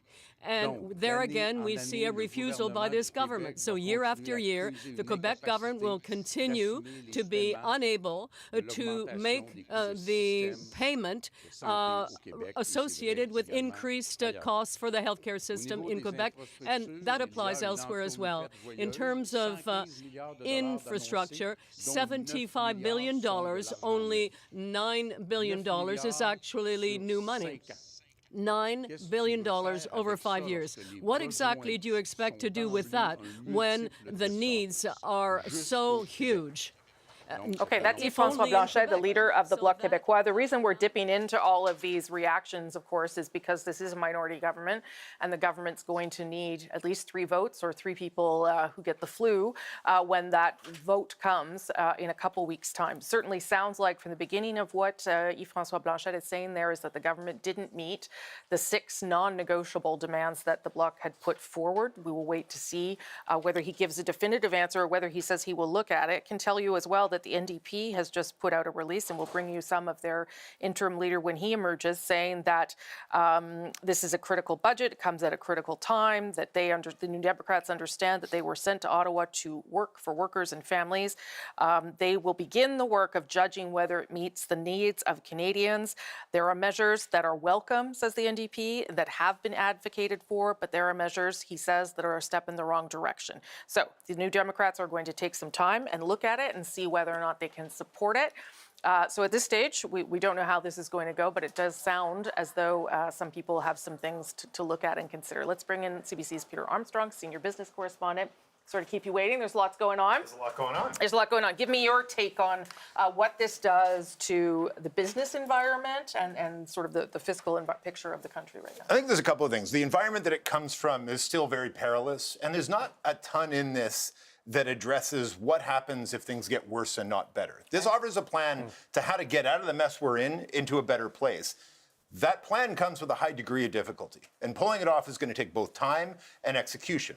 neither of which we have in abundance. We don't have a ton of time, and we don't have a long history of governments, recently anyways, implementing some of these big, bold, ambitious plans that they've had. And so, you look at some of their tax programs where they're trying to incent businesses to spend more, build more, produce more. The manufacturing side of it, I think, is one of the most interesting ones where they've really ratcheted down the potential tax burden on manufacturers in this country, so long as they build more, do more, create more for Canadians, by Canadians, employ Canadians. But as I say, the degree of difficulty in that is enormous, and the margin for error is incredibly small. Things could very easily get worse and not better. And there's not a ton in this budget that lays out precisely what they'll do for Canadian businesses, Canadian workers, if indeed things do get worse, not better. You have economists like Armin Yalnizyan that have been banging the drum for years now, but really in the last couple of months leading up to this, saying we need to have a better plan for helping workers now. We're going to get GDP numbers this month that will tell us that whether or not Canada actually slipped into a recession this summer or not, this plan is going to help the Canadian economy in 5 years, 3, 4 years. The problem is what happens right now, and can those two, can one crossfade as the other sort of comes up? That's going to be difficult to pull off. As David was saying, though, is the idea to create an environment that is even more attractive than the United States and more competitive in terms of a place to stay here so that we don't lose business? Yeah, so you go through not to get too deep in the weeds, but it's budget day, so let's get into the weeds. The marginal effective tax rate is what we're looking at here. And they've tried to sort of bring it down through different measures for every sector. There's a chart that just shows every sector across the economy. And then if you zero in on manufacturing, it goes from, I can't remember the exact number, David, 8.2 down to 0.4. to 0.4%. Effectively saying, if you build anything. If you buy a land and then put a building on it and then fill it full of equipment, you can write that off at 100%, and you can write it off at 100% right now. The equivalent in the United States, I think, is 12%. 12.1. And actually, I lied. It's 8.6. It goes down from 8.6, so it's even bigger. So right? These are sweeping changes that I haven't had a chance to talk to many Canadian manufacturers about this particular yet. I think they will be really excited by that prospect. I think they will have concerns, again, about the implementation and about a lot of the money that's in this is Trudeau announced money, and rolling that over sounds easy, and you can write that down in a plan and put it in a budget. It makes sense. Actually converting it can get tricky. But the other big challenge on the tax incentive, which the minister said when he spoke to reporters inside the lockup was, we want to make Canada the most competitive country on earth, and we want to remove the uncertainty for businesses looking to invest. Canada's done what it can, and it may be more competitive than the U.S., except for the tariff wall. And except for whatever Donald Trump is willing to do to target your sector and the lack of a final deal on even the sectoral tariffs, let alone CUSMA. So that uncertainty isn't more powerful than the incentive of the tax and it doesn't sound like that gets us to some overwhelming GDP growth projections. That's exactly either, the point, right? That even with all of this, even once you factor in all of this spending, you're looking at like pretty sluggish 1%, 1.2% growth. Keeps us out of a recession. Keeps us out of recession, hopefully. And if it works, but as I say, high degree of difficulty, low margin of error. It buys time. Which is really important. Really, that's the key thing. 100%. It's buying time to get to the midterm elections, to build a foundation from which you can do an economic pivot, open up the trade corridors, get the major project offices going. But it's all got to work in succession. And I got to say, Don Farrell, Rosie, at the major projects office out in Calgary, no pressure, but there's pressure because these are the projects that can really move the needle on GDP because of what's happening in the key sectoral areas. That needs to deliver, that needs to work, or it's a key pillar of this plan. And David, if I may, the importance of getting these early projects done isn't just about saying these are the kinds of projects we're doing. This is messaging to the rest of the world and to the rest of the Canadian industry that we're back into business. And so they've got to get those done quick. Okay, I want to bring in a little bit of the political reaction. Pierre Poilievre will be reacting inside the House of Commons, not doing a scrum, but he has already tweeted saying Mark Carney nearly doubled Trudeau's deficit and kept Liberal taxes on groceries, work, energy, home building. Conservatives will continue fighting for affordable lives for Canadians. They call this progress. We call it what it is, says Poilievre, a decline. How much more will they ask Canadians to sacrifice in this costly Liberal budget? Enough decline, enough sacrifice, bring an affordable budget, I think is the word missing there. So that doesn't sound like a fellow who was going to support the budget, though I'm not sure we expected that anyway. We'll see what he says inside the House of Commons. David, I want to bring you back just to talk about this infrastructure fund, which we've been talking about because it came out in the Globe this morning and we confirmed it, but we didn't really have any of the details. How will it work? Who's going to have access to this money? Yeah, so there's a series of funds, some of them old, some of them new. There's $115 billion in total in infrastructure, and you can find the details on page 102. The new one is a $51 billion Community Strong Fund. Build Community Strong Fund is what it's being called. It's to be administered by the Housing, Infrastructure and Communities Department, and essentially it's $51 billion over 10 years, starting in 26-27, and then $3 billion a year after that. And it's going to go to provincial and territorial governments and through them to municipalities to just support a whole range of infrastructure and local community projects. But a lot of this comes with a catch because it breaks down into a couple of streams. There's a provincial and territorial stream. It'll support housing enabling infrastructure, roads, water, wastewater, health-related infrastructure, houses, and infrastructure of colleges and university. And to access funds, provinces and territories must agree to cost match the federal funding, so it's not free money, premiers, and to substantially reduce development charges and not levy other taxes that hinder the housing supply. So it's a bit like the Housing Accelerator, but it exists as a baseline annual infrastructure fund. That to tap into this, you need to get the money, you have to agree not to raise any of the housing charges that get in the way. Now, but you also have to match it. You have to match it. Okay. So say you want $2 billion here in Ontario, Doug Ford's got to come up with $2 billion, and everywhere you go where that money is going to be used, they have to agree not to raise development charges to offset that burden and not to raise other taxes that would hinder the supply of housing. Because when you're spending $25 billion to try to boost the housing supply, curbing immigration substantially to reduce the pressure on the housing supply, you can't have the lower orders of government who have been calling for money and federal action, then gumming it up with detrimental action or inaction and a lack of cash. Now, there is a bit of a carve-out for this. There's $5 billion over 3 years for health infrastructure. This is hospitals, emergency rooms, urgent care centers, medical schools. You don't have to tick any boxes on development charges to get that. You need to build out an emergency room in a growing town. But do you have to match with that promise as well, or you don't know? It says, recognizing the critical need to strengthen health infrastructure, the requirement related to development charges and other taxes noted above will not apply to this fund. Okay. So yes, you have to match, but you don't have to commit to not raise development fees and these sorts of things. Right.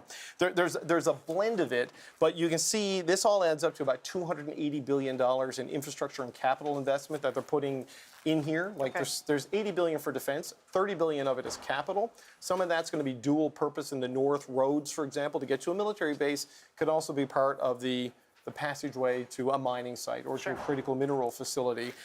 They're hoping all of this unlocks a bunch of domestic capital. $1 trillion is the number they set on it. The business experts we talked to in the briefing, Randall Bartlett, for example, with Desjardins, they're skeptical that it's going to unlock this much. I think it could have been even more ambitious here. Okay, just to bring people up to date on where we are, the finance minister is still delivering his speech inside the House of Commons there and getting more details. Pierre Poilievre will also respond inside the House of Commons, but we already have some response from him over Twitter. He says that Mark Carney has doubled Trudeau's deficit. Conservatives will continue fighting for affordable lives for Canadians. So I guess he will consider what's there, but it doesn't sound to me like the Conservatives are going to support this. And just to update on what's happening with the Bloc Québécois, Mr. Blanchette, according to his office, says he'll meet with the caucus tonight, but he doesn't see how they can vote in favor of the budget because their 6 demands were not met. Okay. So we have some skepticism here. Liz May, the leader of the Green Party, says she will vote no unless the government's willing to negotiate on some of the environmental measures. And the NDP says it understands it's here to work for Canadians. It's going to look at the document and will consider what to do next. Okay, I want to bring in at issue to discuss some of the politics behind the budget and what they're seeing so far. Chantal Hébert, and from the lockup at Old City Hall, Andrew Coyne and Althea Raj. Good to see you all. Thank you for being here. Althea, let me start with you. What do you make of what you've been reading today and whether it delivers on what the Prime Minister promised? I think a lot of people who were looking for that generational style investment will be disappointed. I think what it does show, though, is that Mark Carney has clearly yet again turned the page away from Justin Trudeau. You know, we're just a stone throws away from where Justin Trudeau was 10 years ago, just after being sworn in as Prime Minister. He went to Foreign Affairs next door and was greeted to loud cheers from public servants who were so happy that Stephen Harper was gone and the cuts that he had brought into international development and the bureaucracy, that was over. Statistics Canada fighting was over. And here we have a budget with actually deeper cuts to the public service than Stephen Harper, cuts to international development, even some nods to reducing the frequency and the quality of the data at Statistics Canada. So I don't know if that was purposeful or not, but the parallels obviously are drawn there. What's interesting to me politically is you can see this budget as nothing here that the opposition can support, and you can easily read this budget as nothing in here that the opposition can support. Andrew, you're in the lockup too. What do you take away from it? A little different. I mean, after all the hype about transformational this and generational that, what you got is a pretty conventional Liberal budget. There's oceans of new spending in this here. They're actually going to spend more than the Trudeau government at its height. They're going to borrow more than the Trudeau government at its height. The deficits are going to be twice as large as in the last Trudeau budget. It's true that they're going to call a lot of it capital spending, which we used to just call spending. Okay, fine. Maybe some of that's useful and good. It's on the, they were going to spend less to invest more. It's on the spend less side that they really fall down. That comprehensive expenditure review that was so ballyhooed before the event, in the end came in at 3 years from now, they'll spend $13 billion less than they otherwise would on a budget of $500 billion. So 2.5% cuts in spending. That is not transformational. That is not a shift in spending. That's just a lot of new spending with some cuts to make room for it. The really disappointing thing is on the growth side. We're facing a growth crisis. We were even before Donald Trump came along. There's very little in here to spur growth. They've repackaged some pre-existing tax changes where they're going to allow accelerated expensing. A couple of new things added on, maybe some tweaks on competition measures, but it's really, really small beer stuff. Chantal, you're watching from Montreal. It doesn't sound, at this stage anyway, as though the budget has the support from anyone, but the NDP is certainly considering things. Yeah, well, first I want to go back to Andrew's point about the hype. I don't think that I can think back to a budget that was so overhyped ahead of time as this budget. And the reality is, maybe it's from rookies in the PMO, failure at comms, but the way to do it usually is you underpromise and you overdeliver. This budget was overpromised and underdelivered in many ways, and you're kind of stuck with a gap between the rhetoric of the government about how transformational it is and the reality.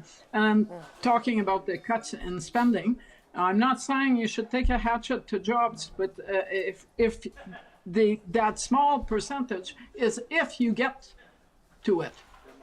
There's no guarantee that it's going to work. As for the politics of it, it is not the budget of a government that is looking to the NDP or the Bloc Québécois or the Green Party to support. There is nothing in there that will make it easier for the NDP to justify that it will support the budget. The cuts to the public service are real enough for the NDP to struggle its way to saying no.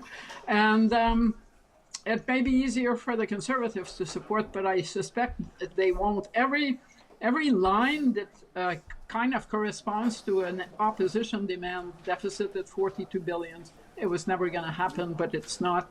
The Bloc's request, the NDP's take on civil servants and unions, all of that seems more designed to give them a reason to vote no than to vote yes. I mean, it seems from what you're saying and from what David's been telling me as I catch up, it seems as though it's a budget that doesn't quite do everything the government laid out, but maybe isn't so bad that it can't survive a budget vote. Is that fair to say, Althea? Well, I don't know. I mean, to Chantal's point, I think it's really hard to see where the progressive parties find a win in this. Like, it kind of looks like a Harper government budget, except with a lot larger numbers and much more direct funding of, like, a strategic fund on for critical minerals. I like the heavy hand of government trying to do the industrial strategy, the defense procurement, a new defense strategy. We are basically acknowledging in this budget that there's not going to be a cap on oil and gas, so Elizabeth May is not going to be happy. There's no, like, tangible little popular gimmick. Like, it's not drafted like a budget that the Liberals want to go to an election on. It is drafted like a technocratic budget that is intended to be a budget that somebody who wants to govern for a while has presented.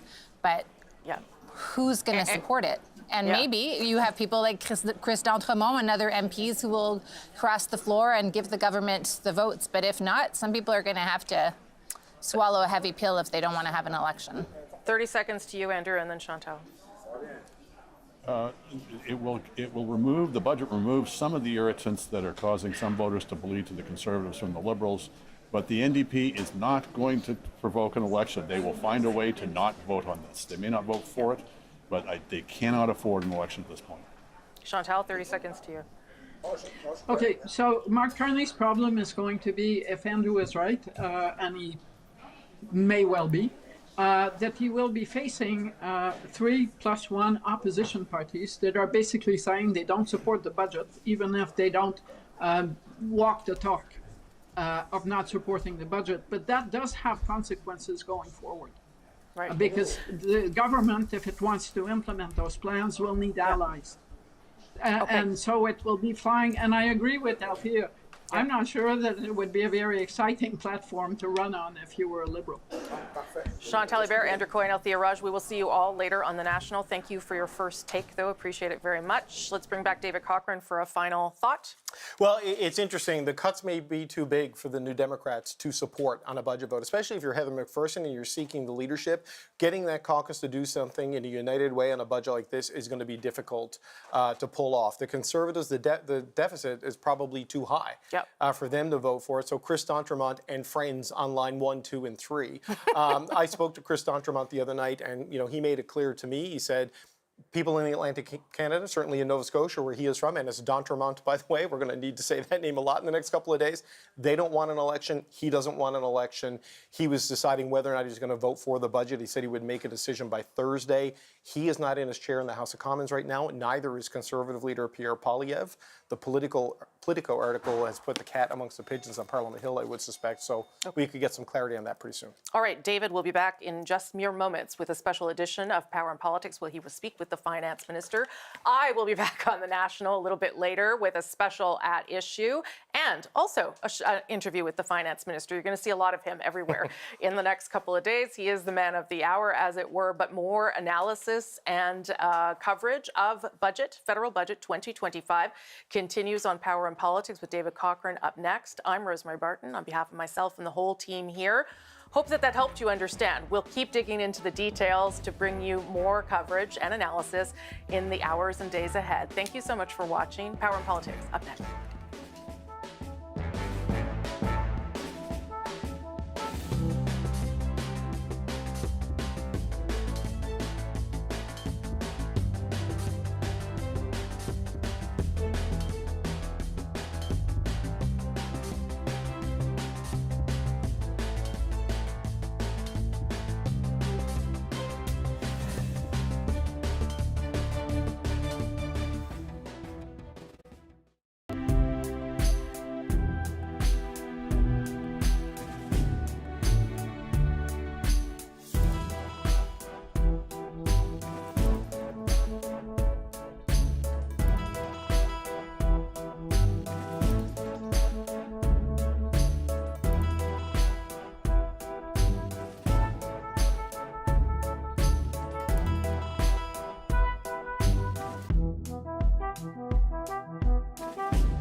Hi there, this is Power in Politics. I'm David Cochrane in Ottawa, where Finance Minister François-Philippe Champagne has unveiled his first budget, the first the country has seen since April of 2024, and the first under the leadership of Prime Minister Mark Carney. We now have an up-close look at Carney's plan to jolt economic growth in the face of U.S. tariffs and what that plan will cost. Bold and swift action is what is needed. To weather the storm of uncertainty, we will not lower ourselves, Mr. Speaker. Quite the opposite. We will raise them to catch the winds of economic change because we believe in Canada. So let's start with the deficit. This year, it rings in at $78.3 billion. And although that shrinks over the next 5 years, it remains well above the $42 billion deficit in the 2024 fall economic statement. But the government says it's shifting focus from how much is borrowed to why it's borrowed. Another key message out of this budget: the public service is too big and Canada's economy is too small. The government aims to cut 16,000 jobs in the public service this fiscal year and 40,000 jobs by 2028-2029. Now, Mark Carney promised to supercharge economic growth, and he plans to do that by making capital investments a priority. This budget sets out $115 billion towards infrastructure, $110 billion in productivity and competitiveness. We got things like tax credits, skills training, and AI. $30 billion in capital spending for defense and billions more for defense overall, plus $25 billion in home building capital. Now, to help with the housing situation, the feds are further cutting immigration targets. The number of permanent residents will drop by 3%, while the number of temporary residents will be cut in half. And then there's a new climate strategy. The budget proposes to eventually scrap the oil and gas emissions cap. But the industrial price on carbon will become the core to Canada's climate action, as the government seeks to hit its commitment of a net zero economy by 2050. So, can they execute on this plan, and will it deliver the economic transformation that Mark Carney promised? And is it enough for opposition parties, or could they vote against it and trigger an election? We've got lots of coverage ahead. We're going to talk to the finance minister, and we're going to get reaction from opposition parties.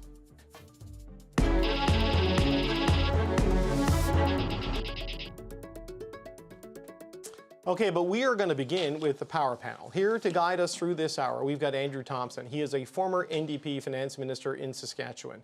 In our studio, Rob Russo is the Canada correspondent for The Economist. And here with me on Parliament Hill are Vandana Cotter, who is an advisor to former Prime Minister Justin Trudeau, and Lisa Raitt, who is a former Conservative MP and cabinet minister. There will be lots of starts and stops to this conversation as we're joined by guests, some of them with their live reaction to the budget. But Rob Russo, let's start with you. Mark Carney and François-Philippe Champagne coming into this were promising us a headline of a transformational and a generational budget. Some suggesting this is more transitional than those. Well, what's your take on what we've seen from the government today? I think that's accurate. And some of the people in cabinet that I spoke to ahead of time, without telling me explicitly, compared this to the first two Martin Chrétien budgets and said that this will be a budget two-step. Because this is hardly, I think, a swashbuckling, axe-swinging budget. The debt-to-GDP ratio doesn't really go down. It goes from 42.4% in the current fiscal year to about 43.1% in 29-30.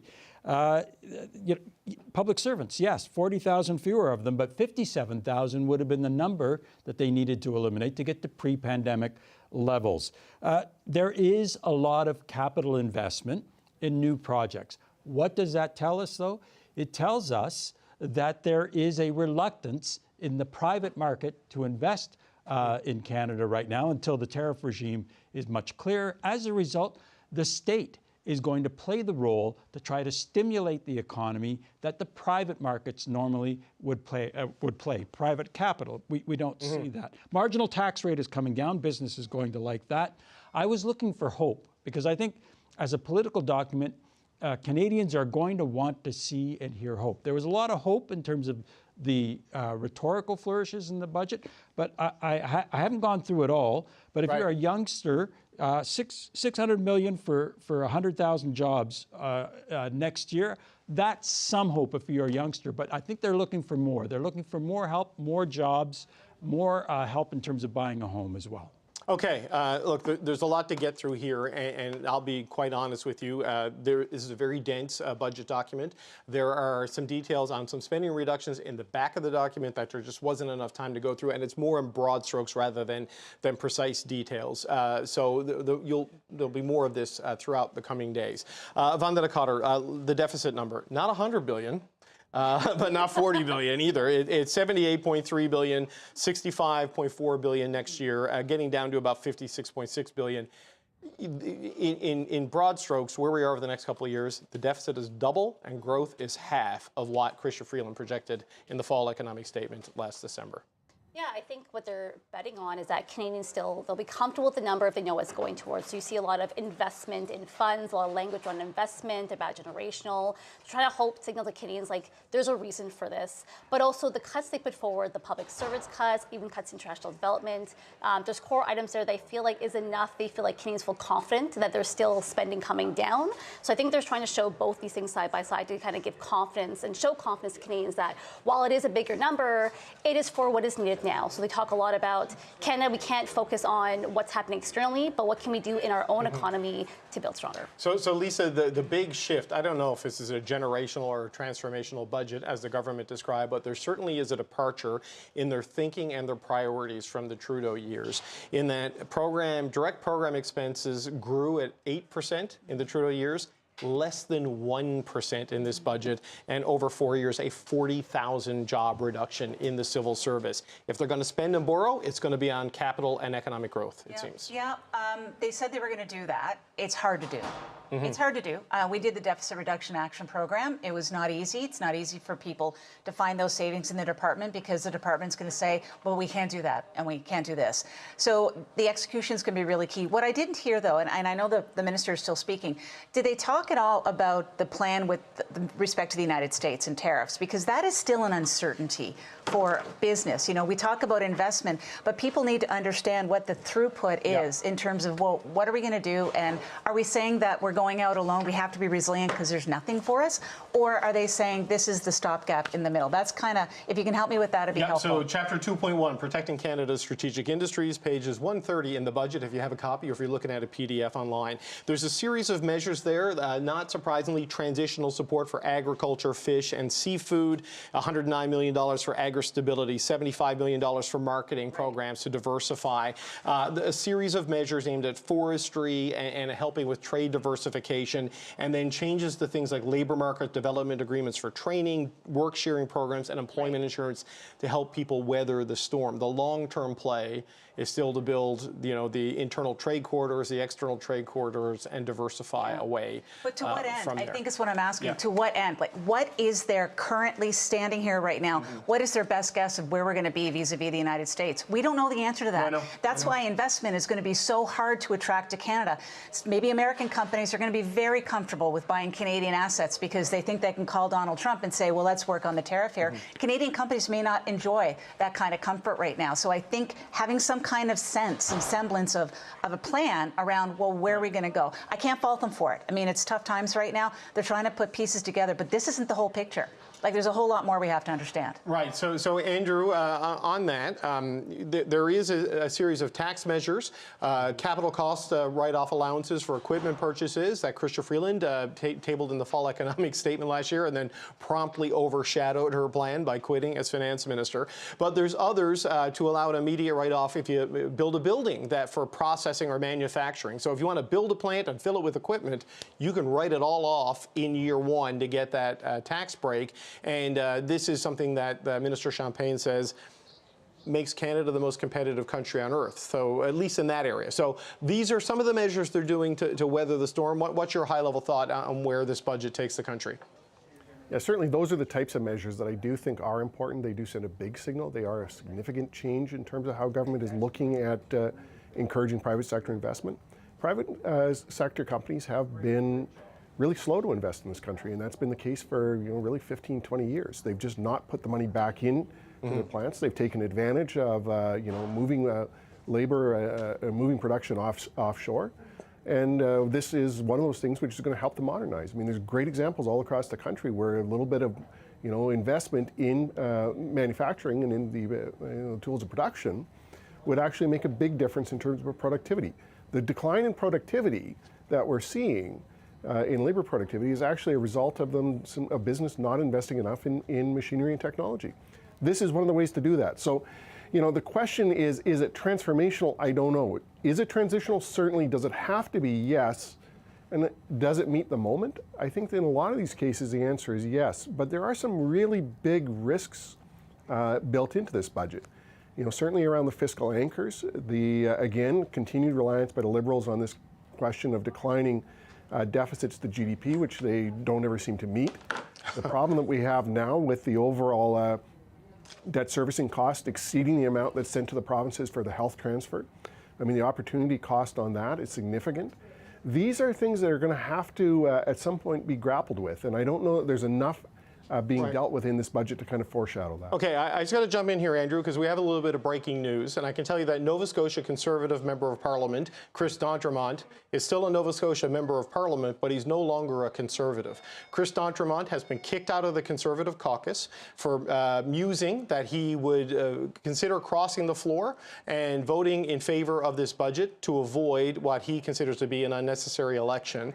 He made those comments on the record to Politico today, who reported it while we were all in a budget lockup, and a little bit of transparency. Melissa Landsman, the Conservative Deputy Leader, was supposed to be right here off the top of the show, but we have seen from our reporters inside the House of Commons that neither Chris D'Entremont nor Pierre Poilievre were there in their seats in Parliament, and we were getting word that there was a meeting happening where Chris D'Entremont was going to be ejected from the Conservative caucus. Now, I spoke to Chris D'Entremont 2 days ago, and he suggested to me that nobody in Atlantic Canada, certainly nobody in Nova Scotia, wanted an election, and this is one of the reasons why he was thinking about it. He was going to make a decision by Thursday, but here we are, Lisa, Tuesday, and well, you're the Conservative.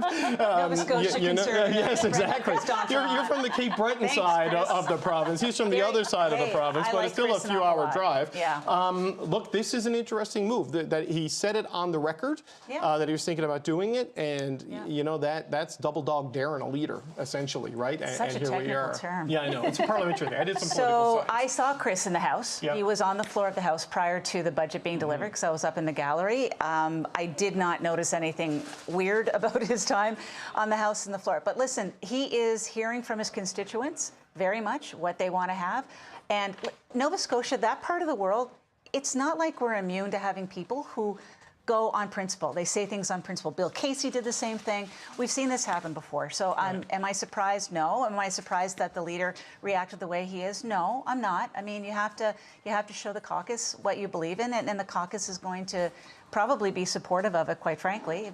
They probably enjoy the confidence, or the Pierre enjoys the confidence of the. See, I'm all rattled because you're hitting me with big news right now. But I wish Chris and his family best of luck, and he's still a member of Parliament, and that's what matters. Yes, and Chris D'Entremont, if you are watching, we're just outside room 135B. If you want to come down, there's a chair here to the right. We'll get you mic'd up really fast. You can explain this. So Vandana, one of the big questions is the math. Like, there is the deficit, there is the debt, there is the economic targets you're trying to get, and then there's the votes that get this through Parliament, right? Yes. The New Democrats may think the cuts are too deep. The Conservatives probably think the deficit is too large. But now Chris D'Entremont reduces the need from 3 votes to 2 votes, potentially, if he follows through and votes for this. He abstains or he votes with the government. Right. I think the question that opposition parties have to ask themselves is, if they were to put forward that they're not going to support the budget if the government does fall, what is the compelling argument back to Canadians? And is that strong enough that you won't get punished for it at the polls? And I think that's a calculation they all have to do. My mother this morning was saying that if there's an election, I'm not voting for anybody. No one deserves my vote. Yeah. And I think told Ian Manson last night I'm quitting. He's going to have to do the map. I just don't have it in me for another election this year. And I think a lot of Canadians feel this way. I think, again, we would have to put forward a strong argument that Canadians can understand and say, like, I agree with this enough that it needs an election, that it might change my vote. But I think that's quite the calculation to make. My sense is that Canadians aren't there yet. I think they just want to focus on Christmas. I want to focus on, okay, I feel comfortable with this, I want to move forward, but I'm focused on my day-to-day life right now. And I think that's where they have to think about. Okay, Andrew, because I interrupted you, I want to get you and then Rob on Chris D'Entremont, and then I want to get back to the budget. What's your thoughts, Andrew, on this? Yeah, so this is the Belinda-Stronach moment of this particular budget, right? I mean, this is that kind of a floor crossing in the interest of the country is how it's going to be presented. I don't think this will be surprise news to the PMO. I would anticipate that they are already kind of factoring this kind of move in. The question is whether D'Entremont moves on his own or whether there are others. But at this point, it does look like, from a numbers perspective, this is a budget that'll pass, tight on numbers. Probably with not a lot of enthusiasm from some members who will abstain or otherwise find a way to vote for it. But it does seem like there is a certain safety valve here. Yeah, and Rob, Chris D'Entremont, I should say, did say to Politico, PMO speaking to more than just him inside the Conservative caucus. Would not say who, says you'll have to ask them, which I suspect we'll all be doing for the rest of this week. Right. But what's your thoughts on this move? I think we've all heard, many of us have heard, that 2 or 3 Conservatives have been speaking to the Prime Minister over the last little while. We all know what that does for the math. So I think Andrew asks the right question. Is Mr. D'Entremont the last one? I don't think he is. Certainly they're speaking to others. It's interesting that he would use not wanting to have an election as a pretext, because I think that the threat of an election, the possibility of an election, has abated significantly since over the weekend, when Mr. Poilievre told Rosemary Barton, for instance, that he would read the budget before he would proclaim one way or another how he was going to posture his party. The other news, I suppose, is Mr. Davies is saying, the interim leader, that there's many good things in the budget. There's some bad things that he doesn't like, but there are many good things as well. That suggests to me an openness that was already signaled, I think, last week as well by the NDP, that some of them may vote for it as well. I get the impression that there were people in the Conservative caucus who were very much ill at ease after Mr. Poilievre's comments about Mr. Trudeau should be in jail and condemning the RCMP. That was the beginning of some malaise, and that malaise caused some grumbling.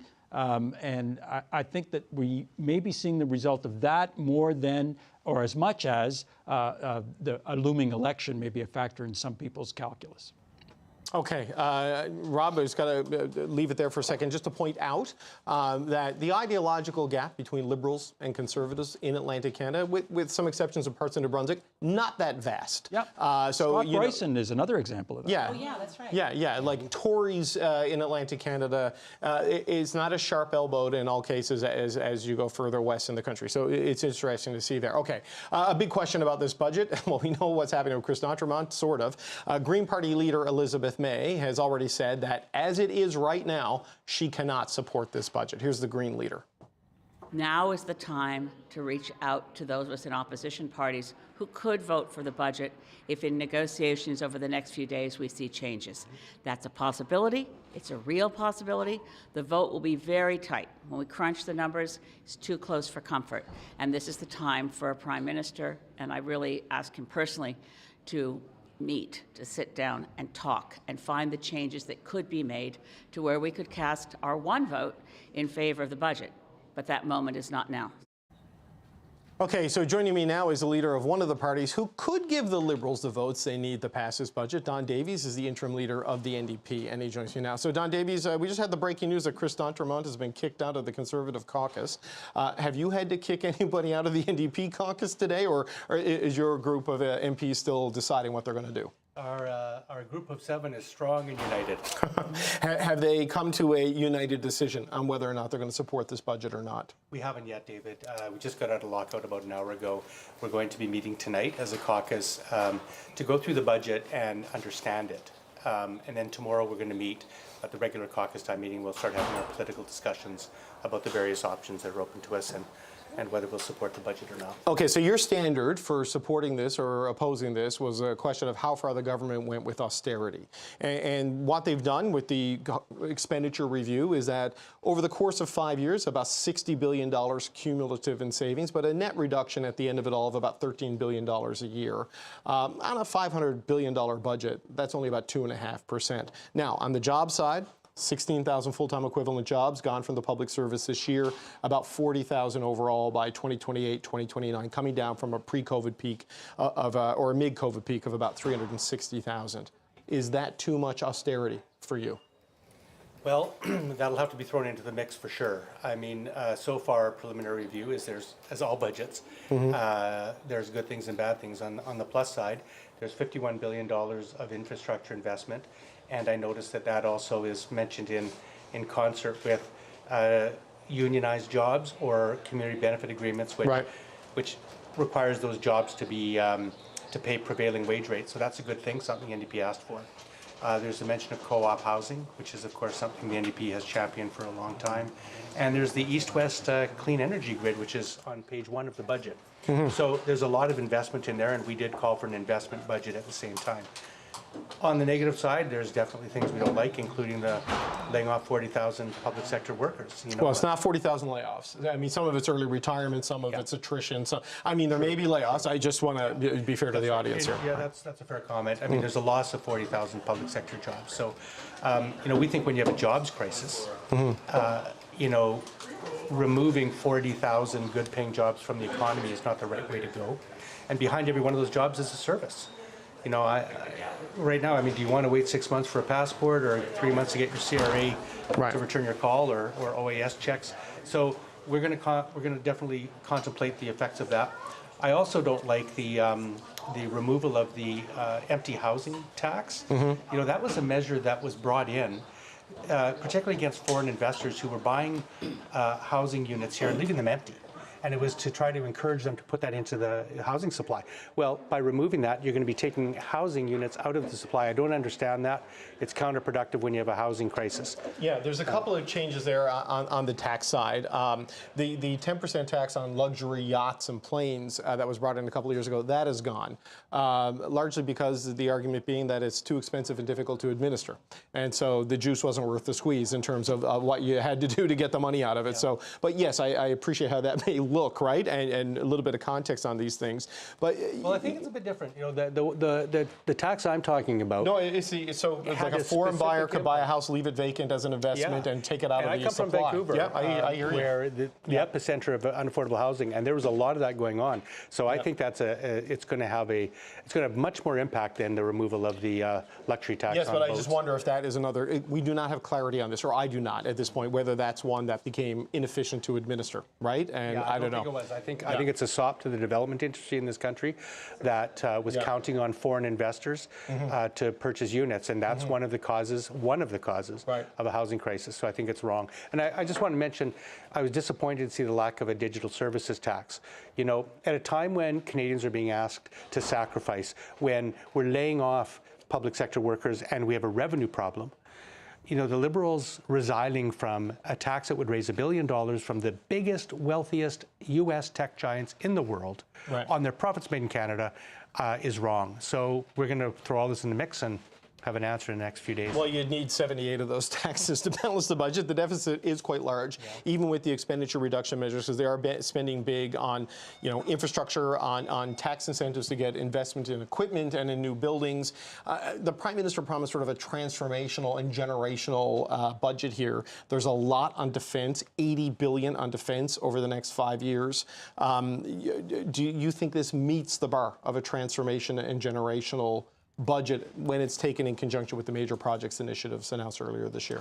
Well, you know, I'm looking forward to talking to our defense critic and our infrastructure critics, and we'll come up with a definitive answer. But I'll tell you, at first blush, I would say no. I don't think this is generational or transformational. You know, I think there's moves that are made that will spur investment, but I think this government could have done so much more. Right, but you know, you say the caucus is going to study it, think about it, and then come back with an answer. 40,000 civil service jobs. I look at someone like Heather McPherson, who is running for leader of your party.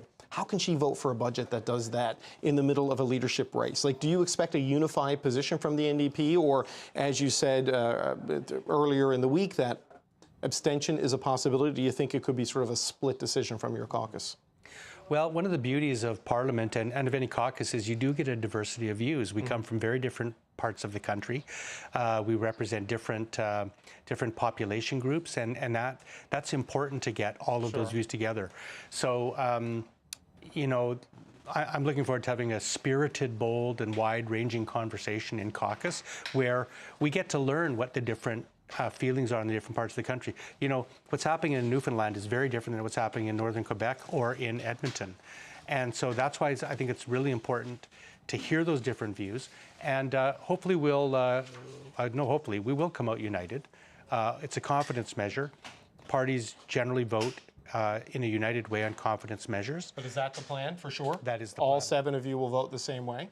That's the plan. You can't vote at cross purposes, David. I mean, abstentions are allowed. When I was asked about abstentions, people vote the same way on confidence, but occasionally a member has difficulty with a particular whip vote, so they ask for and they receive permission from the whip not to vote on that budget. That's not unusual, and that's the kind of thing that can happen. Okay, so those who vote will either be yes or no, but it's still possible. Some of the 7 do ask for an abstention and sit this one out. All options are on the table, including that one. But is there anything you see, just as a final question, that you absolutely cannot support and this budget must fall and the country needs to go to an election? I've not made that calculation yet at all, but I will put a plug in for one thing I saw that I did like. Okay. The Filipino Cultural and Community Center in Vancouver. The Lapu-Lapu tragedy happened in my riding. Right. It scarred the community, and I think it's very important that the country rally and send a message to the Filipino community across this country, and I was very pleased to see that in the federal budget. It's time to get that community center built, and now's the time to do it, and I have to say it's something that I pushed for the last 2 years. Okay, and I lied. One more. When will we know what the NDP are going to do? Thursday, Friday? Will we know before the end of the week? It's hard to know. I don't want to speculate, but I'm not sure when the first confidence vote's coming up. It could be later this week, or it could be after the break week. But we're going to take our time, and I also want to consult with Canadians too.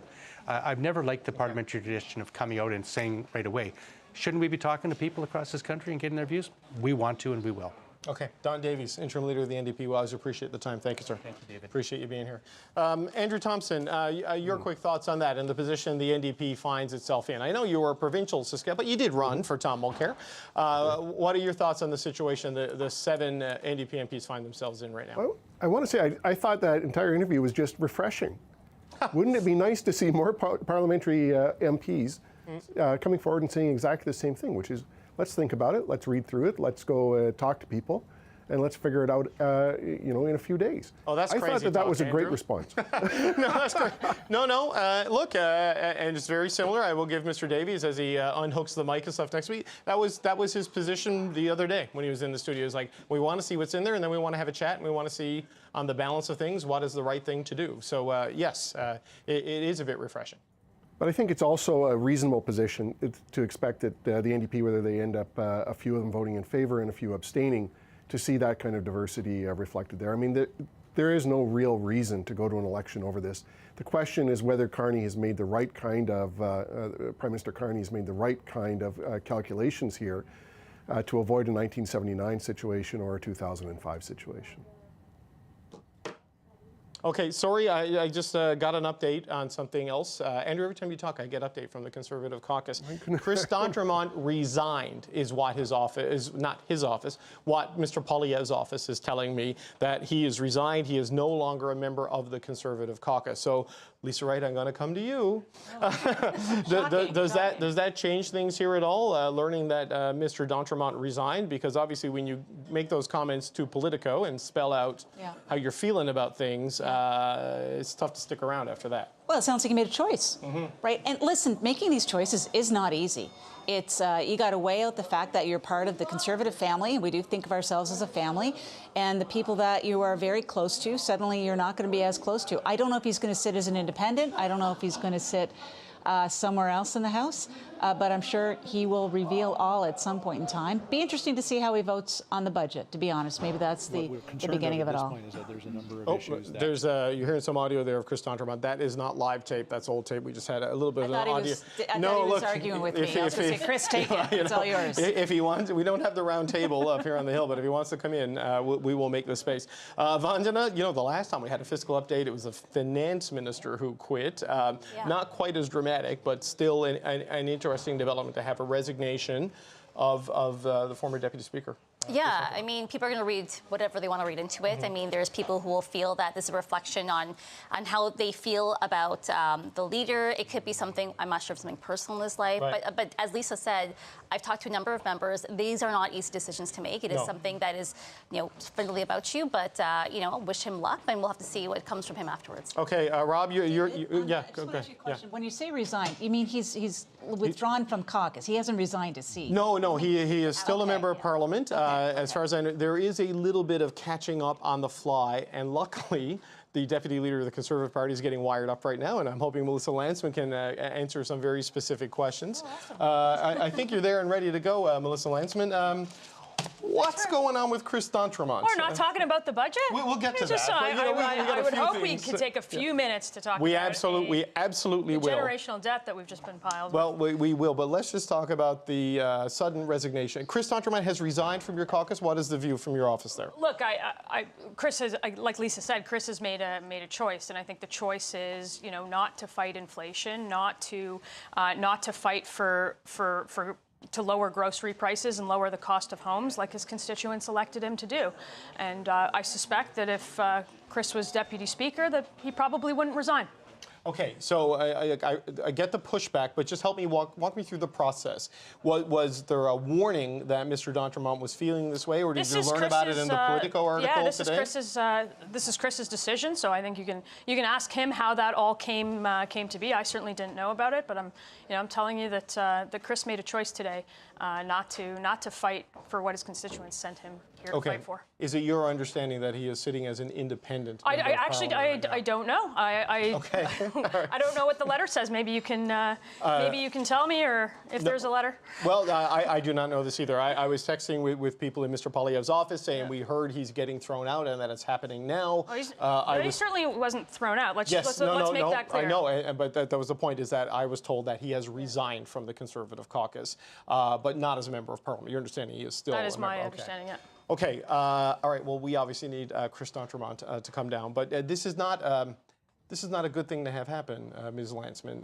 That for the Conservatives, the Liberals need 3 votes to get this budget through. Your leader has a leadership review coming up, and here you have one of your few Atlantic MPs leaving. Yeah, well, look, I don't think those things are necessarily connected. I think Chris has a lot of time to figure out how he's going to vote on the budget. He ran on predicated on the fact that he was going to make life more affordable for Canadians. If that's what he is going to do, then I can't see how he possibly votes for this budget. But I think time will tell on that, and we can talk about all of the speculation about who votes how, but today we can talk about this budget, which I think was a really expensive one and a really long speech as well. So we heard it all. I think you read the budget into the record.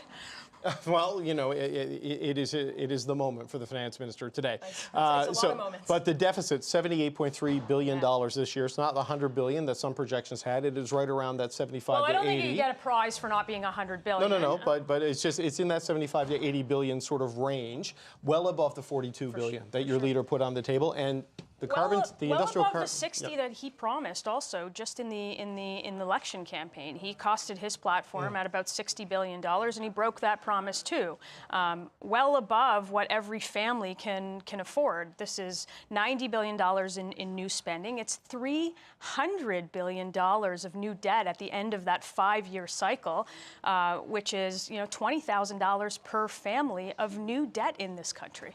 This is the biggest. This is the biggest budget outside of COVID. It is double what the last prime minister, who actually spent more than all prime ministers combined in his tenure. There's actually about $154 billion in new spending, but it's offset a little bit by about $50 to $60 billion in reductions. That's right. So it nets out to a $90 billion increase, but the spending goes even beyond that. That's right. And if he doesn't if he doesn't make those the cuts that he says he's going to make, then we can be in the $100 billion range. But sort of the assessment, I know the Conservative view is different than this, but a lot of economists, and we heard from the central bank, from Tiff Macklem, that monetary policy has done all it can to deal with what's happening with Donald Trump. Fiscal policy and industrial policy need to take the lead here. to sort of help give the economy the tools it needs to reorient itself, and workers and businesses the supports they need to survive. So that is a big part of what's happening here. Is there any value in that you see as you look through the measures on like the tax side? I think there are lots of ways that you can get that done. You can get the regulations out of way. You can rather than raising the industrial carbon tax, you can lower the industrial carbon tax, or frankly scrap it altogether. You can get rid of the stuff that stops us from building what we need to build in this country. But more importantly, if you're a Canadian looking at this who has been struggling to put food on the table, who's been struggling to put a roof over their head, who has been struggling with the affordability of everyday life, there is nothing in this budget for you. And I think Canadians right across the country, from coast to coast to coast, are going to look at it and say, what about me? What are they doing to help me today? And I think that's what we're hearing from coast to coast, and I think that's what every other opposition party will hear when they speak to Canadians. Yeah, there is a list of affordability measures in the budget on page 24, but it is things that we have heard prior to budget day, right? The elimination of the carbon tax. And today, life is worse than when we heard those. So, they haven't answered the call for affordability. Well, I know your point that it's a different deficit and a different approach than what we saw in the election, but a lot has happened since March and then April 28th with the vote, so you need to adjust to the circumstances. Is there no justification, in your view, to move in the direction they've moved and add to the deficit? These are Mark Carney's promises. He promised that we would have a fastest growing economy in the G7, and in fact, their words don't match what's actually in the math of their budget, because their budget clearly outlines that investment is fleeing this country every quarter until the end of the year since he's been Prime Minister. He said that he would have the lowest debt to GDP ratio. He just changed the word debt to deficit, and he's revised that anchor.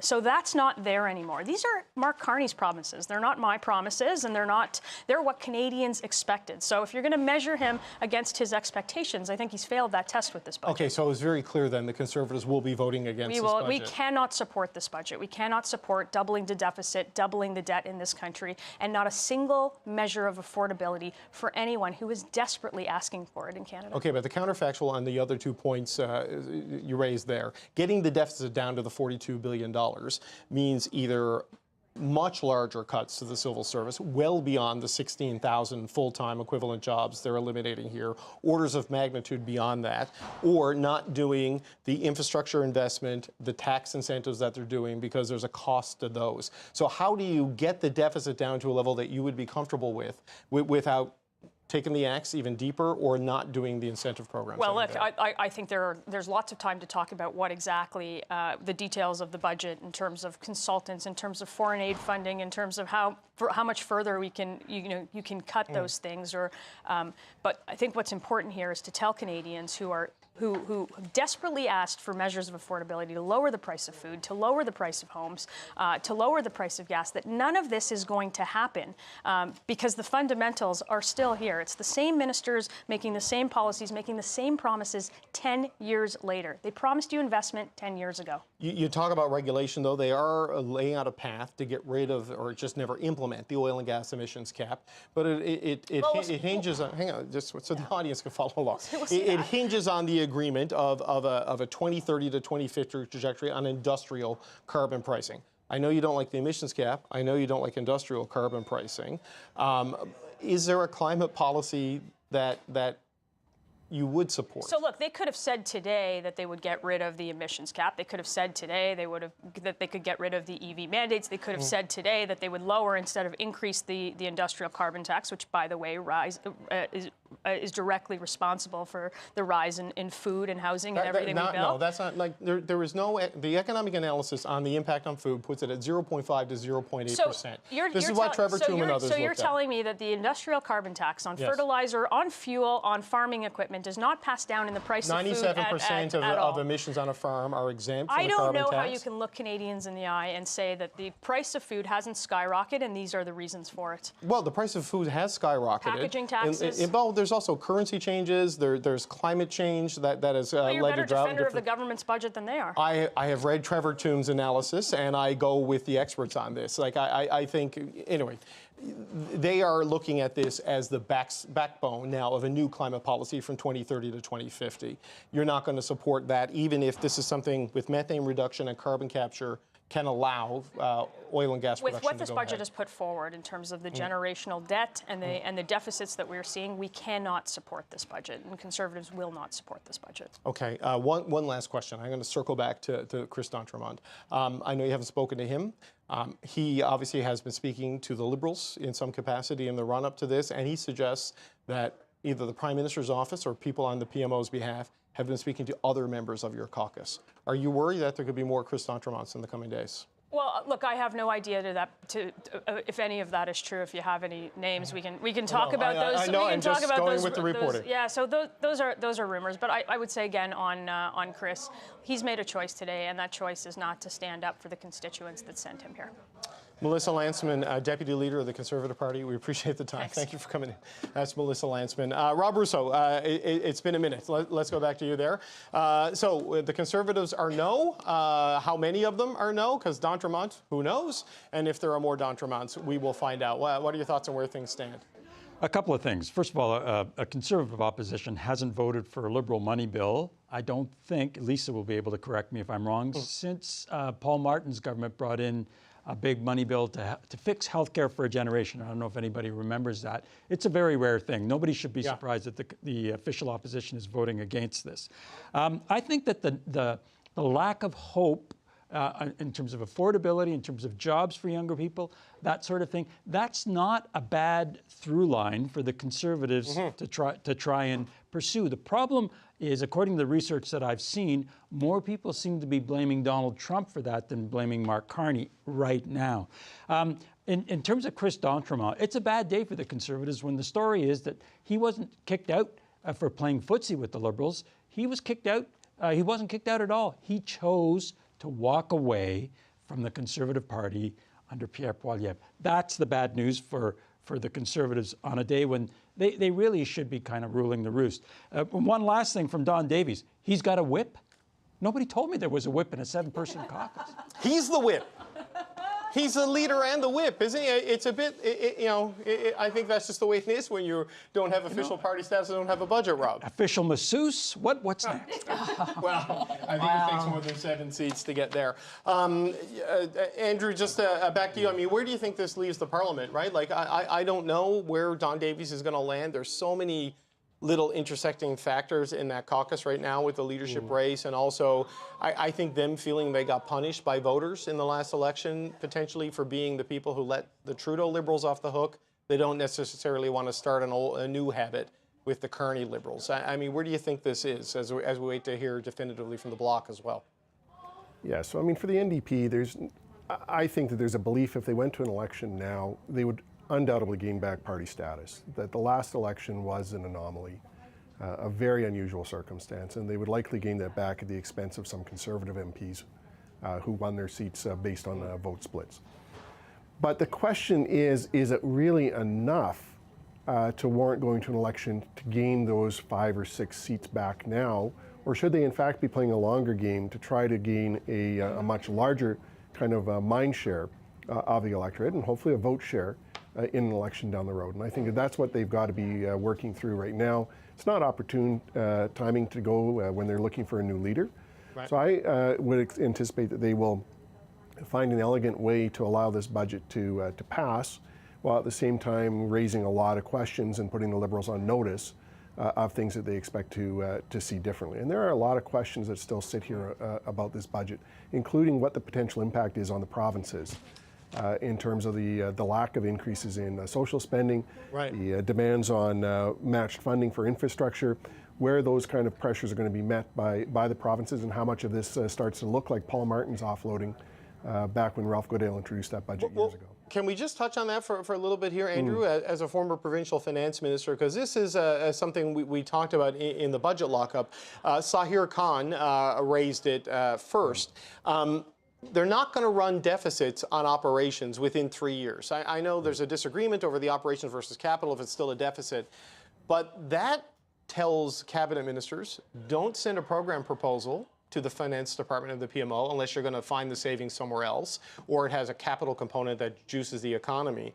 But it also tells the premiers that if you want to expand these things, you got to find the money to do it, does it not? I mean, that seems to be the message coming out of this, that whatever they spend and borrow on, it's going to be on economic activity, not on program expansion like we saw in the Trudeau years.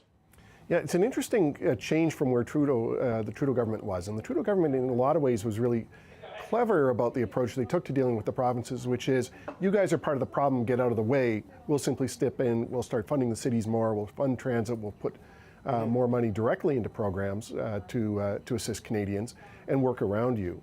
The problem is it let the provinces off the hook in a lot of cases. And that's, obviously I'm very sympathetic to the financial situation of provinces who do not have the vast resources to be able to draw on that Ottawa does. The tax bases of none of the provinces are nearly as vast as what Ottawa has. But it does signal a more kind of classic move back to how the Federation used to work. And I think the question will be here, really for the Carney government, is whether the provinces are going to be receptive to that, and what do they need to put into the mix to sweeten the pot to make them come along on it. Okay, Andrew, thank you for that. And as luck would have it, the federal Minister of Finance, François-Philippe Champagne, has slid in and put on the microphone while you were speaking there. Minister, congratulations on your first budget. Thanks for being here today. The deficit, it is bizarre for me to say a $78.3 billion deficit is on the lower end of projections. But here it is, right around in the mid-ground of where a lot of estimates were. A lot of people look at this, though, and they hesitate to use the same words as generational and transformational that you and the Prime Minister have used. I mean, let me comment on both of them. Yeah, go ahead. So I would say it's not only how much you borrow, but why. I think the budget answered that question, because people who are watching at home wants to see, if you're borrowing to spend, it is something. If you're borrowing to invest, that's how you grow the economy. That's why we said by 28, 29, the borrowing will be for investment, and that should give confidence to Canadians. People understand when you go to the grocery, you spend. When you buy a house, you invest. And to your second point, I would say that when you look at what's generational, well, I would say, listen, I preside, because Canada's the presidency of the G7, I look at what Germany did. Germany, the largest economy in Europe. Look at their infrastructure investment, which is generational as well. If you compare what Canada's been doing today, it is generational, because in our nation history, you're talking about almost $500 billion on a cash basis over the next 5 years in order to grow the economy. So for me, the generational aspect, you have to see what we've done in Canada. But if you compare that also to other G7 nations, you would see that Canada is on a very strong footing. But the other G7 nations aren't as exposed to the whims of the U.S. president as Canada is, just because of the entanglement, of our economies. And I'm speaking with people like Randall Bartlett with Desjardins, who were inside the budget lockup today, and they're not convinced that the measures in this budget will unlock the sort of capital of $100 billion a year that you kind of need to hit the election target, and certainly the $1 trillion that you highlight, I think, on page 58 of the budget, where that you say this is what it will unleash. So I mean, what reassurances do you give to the skeptics that the plan will actually deliver that kind of jolt? Well, I would say this is a pivotal change in our nation history. Investing in capital, investing in infrastructure, housing, investing in productivity and competitiveness. I mean, again, you always have to look at what the international, validators would say as well. You look at the International Monetary Fund, and I was just in Washington with them. They look at Canada and say, well, Canada's made the right choice. If you want to grow the economy, where do you invest? Where you have the highest multiplier? Housing, infrastructure, competitiveness. So I would say, let's believe in Canada. That's in my speech, say, I believe in Canada. I'm confident in Canada. This is a moment where we cannot rely on our old way of doing. That's why I say it's a generational shift. It's an investment budget. That's why when we presented both the capital and the operating spending, it gives a better clarity. And I think I would even say this is what they're recommending to other countries in the world, because you provide clarity. But I think there's something for Canadians to recognize themselves in it. We know that affordability is the first concern. We know also when it comes to healthcare, it's the first time, and I see my good friend Lisa Raitt, which was with you as well. I think for federal government to say with provinces, we're going to go with you 50-50 to rebuild some of the hospitals, the clinics, and the health facility, you're talking about $10 billion. $5 billion federal with the province. I mean, it's touching what needs to be the super deduction as well. I think, honestly, Canada will be more competitive than the United States on a tax basis. So for the super deduction, for people just watching this, there's a series of measures, some that Chrystia Freeland had in the fall economic statement in 2024 to allow for an immediate write-down of equipment purchases and productivity upgrades. You've added to that the business, the building, excuse me, for manufacturing and processing. There's also an incentive in there for natural gas. The higher the credit is based on the low level of your emissions as a way to grow things. This is designed to reduce uncertainty and de-risk things for businesses so that they can have confidence to make those investments. But can that really get the traction you're counting on with the trade situation unsettled and unresolved just look right at now? LNG Canada, what they've done and what they're looking, for example, at phase 2.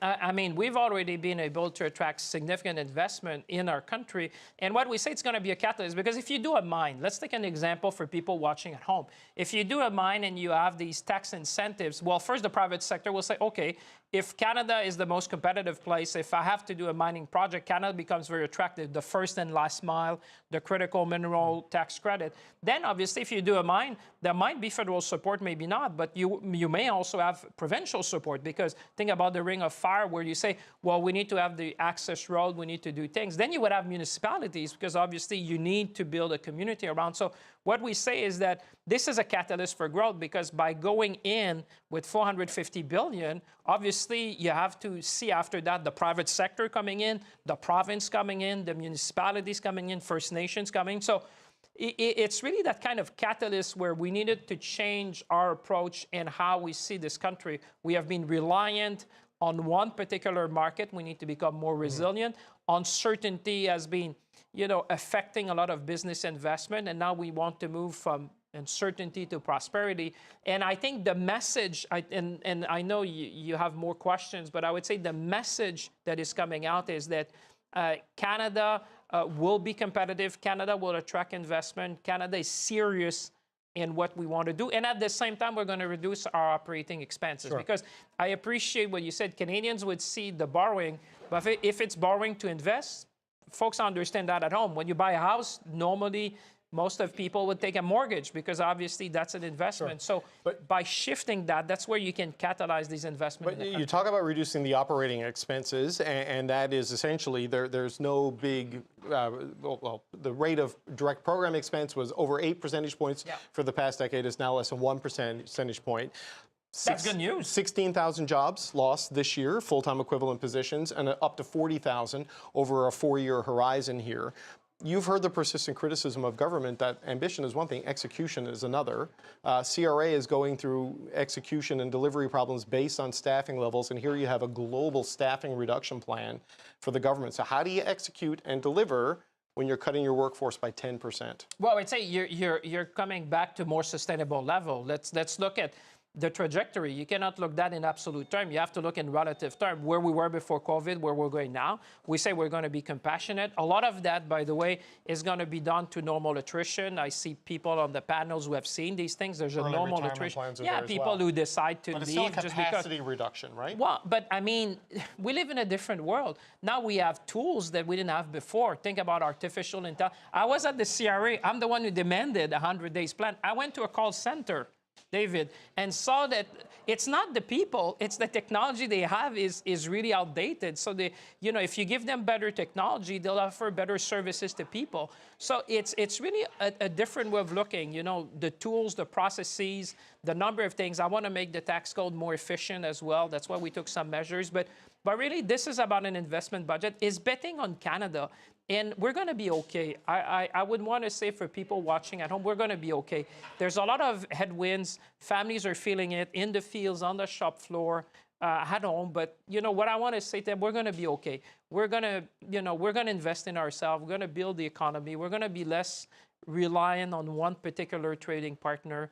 And in that, for Canada, I think it's a good thing, because you have to think not only for ourselves, but other generations that come. People have made these big investments before. Look at the St. Lawrence Seaway and look how much it costs in constant dollar and how much it attracts in terms of trade today. So it's kind of our gift also to the next generation. Okay, but the next generation is going to get 78 billion in deficit this year, 65 billion, getting down to about 57 billion by 2029, 2030. By then, the economic picture looks better, but the spend is still large. There's $81 billion in defense spending over the next 5 years. If you commit to the operational balance that you've committed to as a new fiscal anchor, and you have all of this money on tax incentives and on investment and on defense spending, the ability of the federal government to expand programs or to partner with provinces to expand programs looks severely curtailed over the life of this financial projection. Well, I would say because you're not taking into account, one thing we have not put in the number is the impact of that growth in the numbers. Because like we said, if you have 450 billion that will enable $1 trillion, obviously your tax base is going to grow, your economy is growing. And I would say on the social program, I mean, we've doubled the transfer on social program. Look at childcare, look at farmer care, look at the programs we have put in place recently.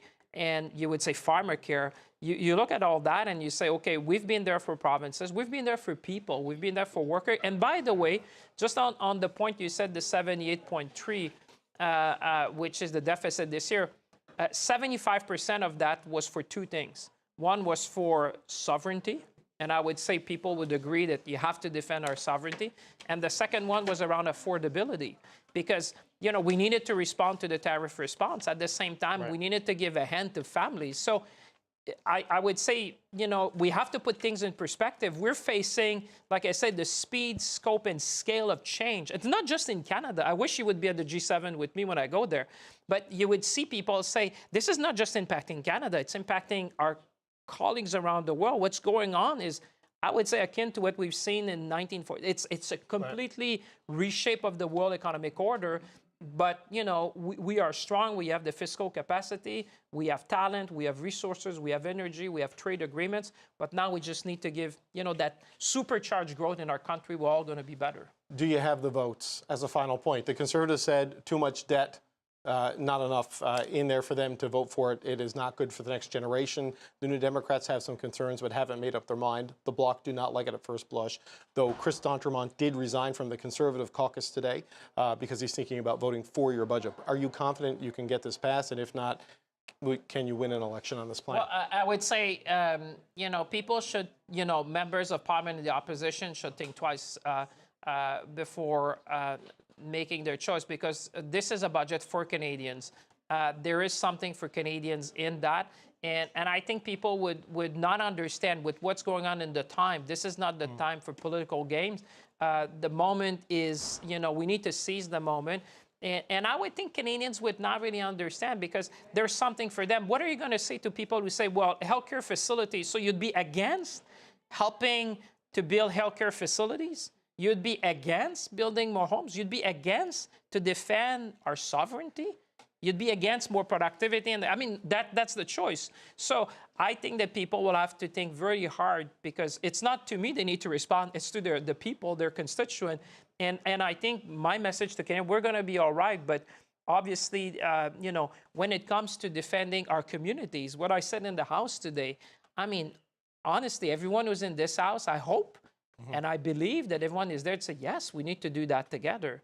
Now, that's why I would say this is a budget that there should be no surprise in what we said. We said we would be doing generational investment in housing and infrastructure, in our defense, collective defense, and to put our growth back on track. So there's no surprises. We got the mandate, and I think people watching at home would be looking in the way to say what's going on in Ottawa. If a plan to grow the economy, to build better community, to build safer communities, that's what Canadians want. That's what we delivered. Okay. Finance Minister François-Philippe Champagne, we've gone way over time. I want to thank you. It's a busy day. We appreciate you coming here. That is the Minister of Finance who just delivered the very first budget of his career, the first of the Carney government, and the first we've had, Lisa Raitt, since April of 2024, April 16th, I believe. Yep. What do you make of the sales job from one of the co-authors of this today? It's pretty good. He's still standing there, so I know. I wasn't going to say You're not going to badmouth him until he moves. No, let's let him walk out of the room before I start in. Yeah. Look, it's a 498-page document. It is very, very thick. It's very dense. It is going to be a lot to go through. I feel it's been written by business people. I feel like there's a lot of fingerprints on that in terms of trying to put the capital in play and trying to get business investment to flow. Whether or not it's going to be successful remains to be seen. But I would disagree with one thing that the minister did say, and that is he thinks it's an easy budget to sell to Canadians. Madam, you know this, the Trudeau budgets were easy to communicate. And a lot of times we said that there is not a lot in the budget, quite frankly. Yeah. This is not an easy one to communicate. Yeah. This one was easier to read and understand in terms of the way they presented the information. But I take your point because it's if this works, it unlocks this, and it's a multi-step macro and microeconomic game, a dance, you know what I mean, or a process here. It is. It's the beginning of a long process. And I think Melissa Lantsman was right by saying, you know, Canadians will say, well, what really is in it for me? And what's in it for you is a ticket for a chance of something greater. Tough sell. Yeah, but I wonder, it's interesting because the minister answered this, and I've got to find the exact page in the budget, but Vandana, there is an interesting breakdown of the deficit in this budget where they very clearly attribute a chunk of it to essentially Trump. They don't say Trump, but it's the cost of sovereignty, right? It's tariff support, it's worker support. Here it is. Protecting our sovereignty, 42%, $12 billion of the deficit. Investing in defense, tariff response, and building a strong economy. That's the Trump tax, so to speak, in this deficit. It makes me think of what will be compelling to Canadians. So going back, tell me if I'm correct, but in 2010, in response to a financial crisis, I think the Harper budget at the time was $55 billion. That was 2010. 52, right around there, deficit? Yeah. Which went to zero eventually, but it did. Keep saying. So 2010, it's now 2025, so caught for inflation, you know, and the response is now to a U.S. trade issue. I think that's something Canadians can understand, whether it's vague or not. And the key point, and Lisa kind of touched on this, is these are vague pieces. The core will be implementation. So how fast can you stand up these programs? How fast can people feel jobs? While you're shrinking the civil service, right? The implementation is going to be a challenge. Yep. Yes, exactly. And I think while that is very important, as long as people don't feel a disruption in services, unfortunately, that's a very Ottawa thing, and small towns where there's a strong public service connection there. So I think they made like a little political gamble on that as well. But I think to sell it to Canadians is one. Canadians, they don't want a campaign right now. They don't want to go to the polls. I think they know that while there is an affordability issue, I think they also know a part of that is because of the U.S. trade war, and they want answers to solve it. And I think a lot of Canadians want to know how can Canada, you know, protect themselves from something like this in the future. Right. So Rob, look, with the Chris d'Entremont news and everything else, I don't know where this is going to go. But you heard the minister there. The Prime Minister, I'm sure, will be out as well after Minister Champagne gets a couple of days to sort of be the center of the budget pitch here. Do you think they've built a strong enough document that can be a message that they have a plan to deal with the chaos coming from the U.S.? I don't think that there is a single headline from it in terms of communications. I do think, when I asked people ahead of the budget who were helping put it together what it would be like, one of them described it as we will be pulling the woke weeds out of our sort of governing style. Yeah. So it is a continuation of the vigorous turning of the back on the Trudeau era. I think it is the beginning of spending, going from spending on programs to spending on projects. How quickly those projects actually begin, I think, will determine the success of the government. It's also clear when we're talking about pulling up woke weeds that they've pulled back on a lot of the climate goals.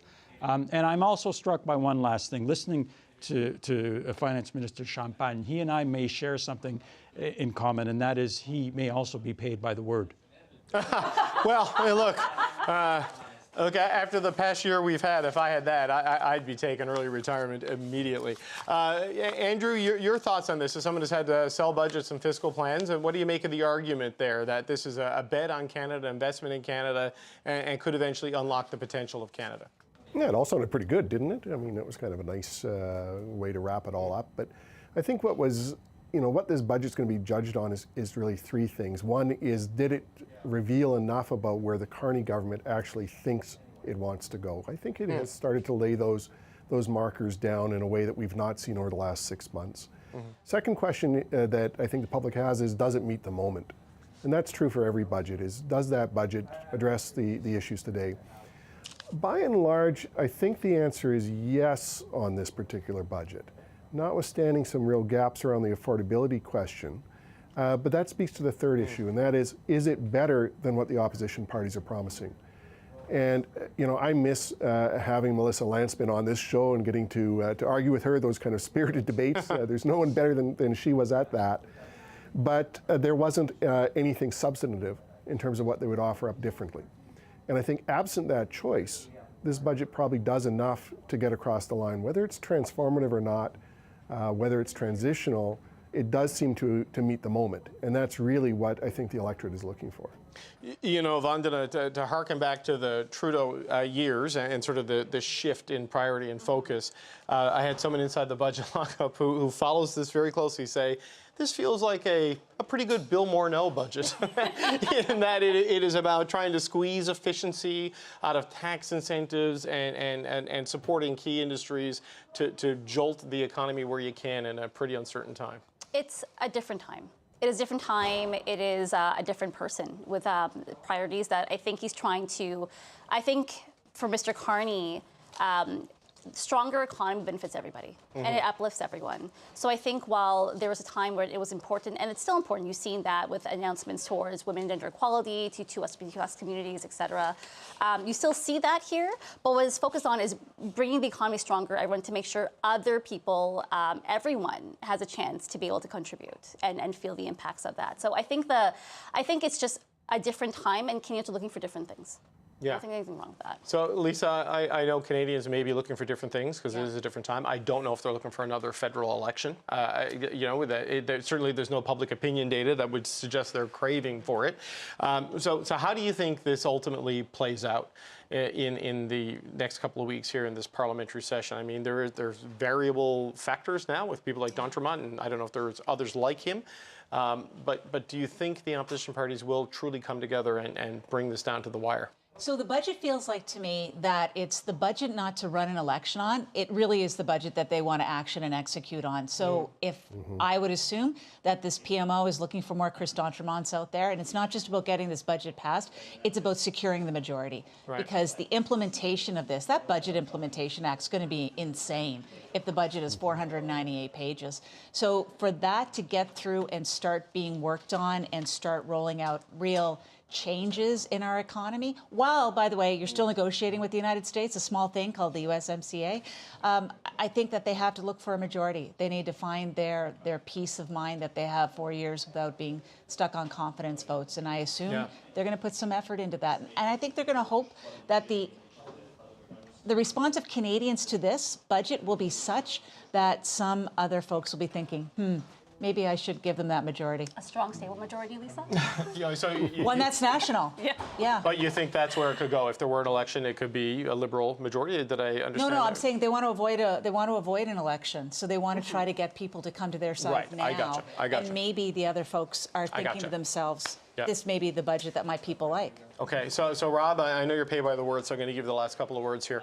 Do you think with the NDP in the leadership race, Mr. Poilievre facing the leadership review and Donald Trump still doing Donald Trump things, this does not look like a budget designed to trigger an election. It doesn't really satisfy everybody. It doesn't really upset everybody completely.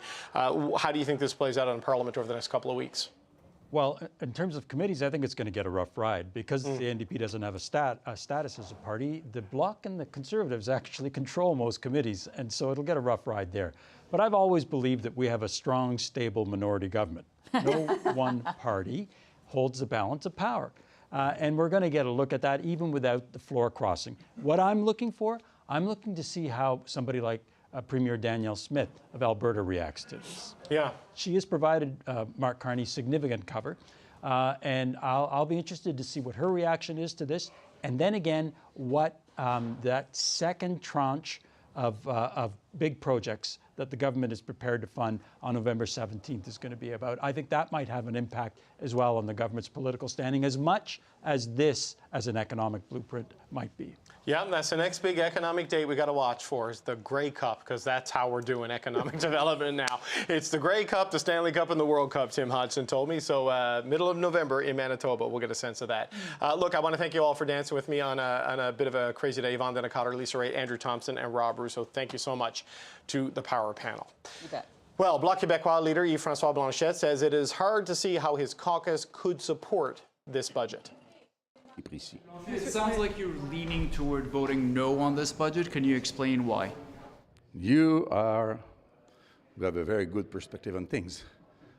Where did you get that? I hardly see how, after having met with our caucus tonight, we could vote in favor of this budget. Those $78 billion of deficit, whatever tricks they want to invent.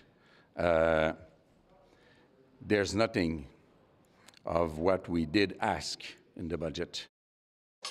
All right, joining me now is Jean-Denis Garon, who is the finance critic for the Bloc Québécois. Mr. Garon, it's good to see you for our annual conversation about this day. Well, semi-annual now. It's been a long time. We've been expecting a budget for 2 years now. This is true. It was April 16th of 2024 since we last did this. Where are you on this? I mean, your leader says caucus will meet tonight, but your core demands, they don't seem to be here in the form that you wanted. So is it a foregone conclusion you vote no? The form that you wanted them, none of them is in the budget. And they were demands that are borne by the government of Quebec. They are among the top priorities of Quebecers.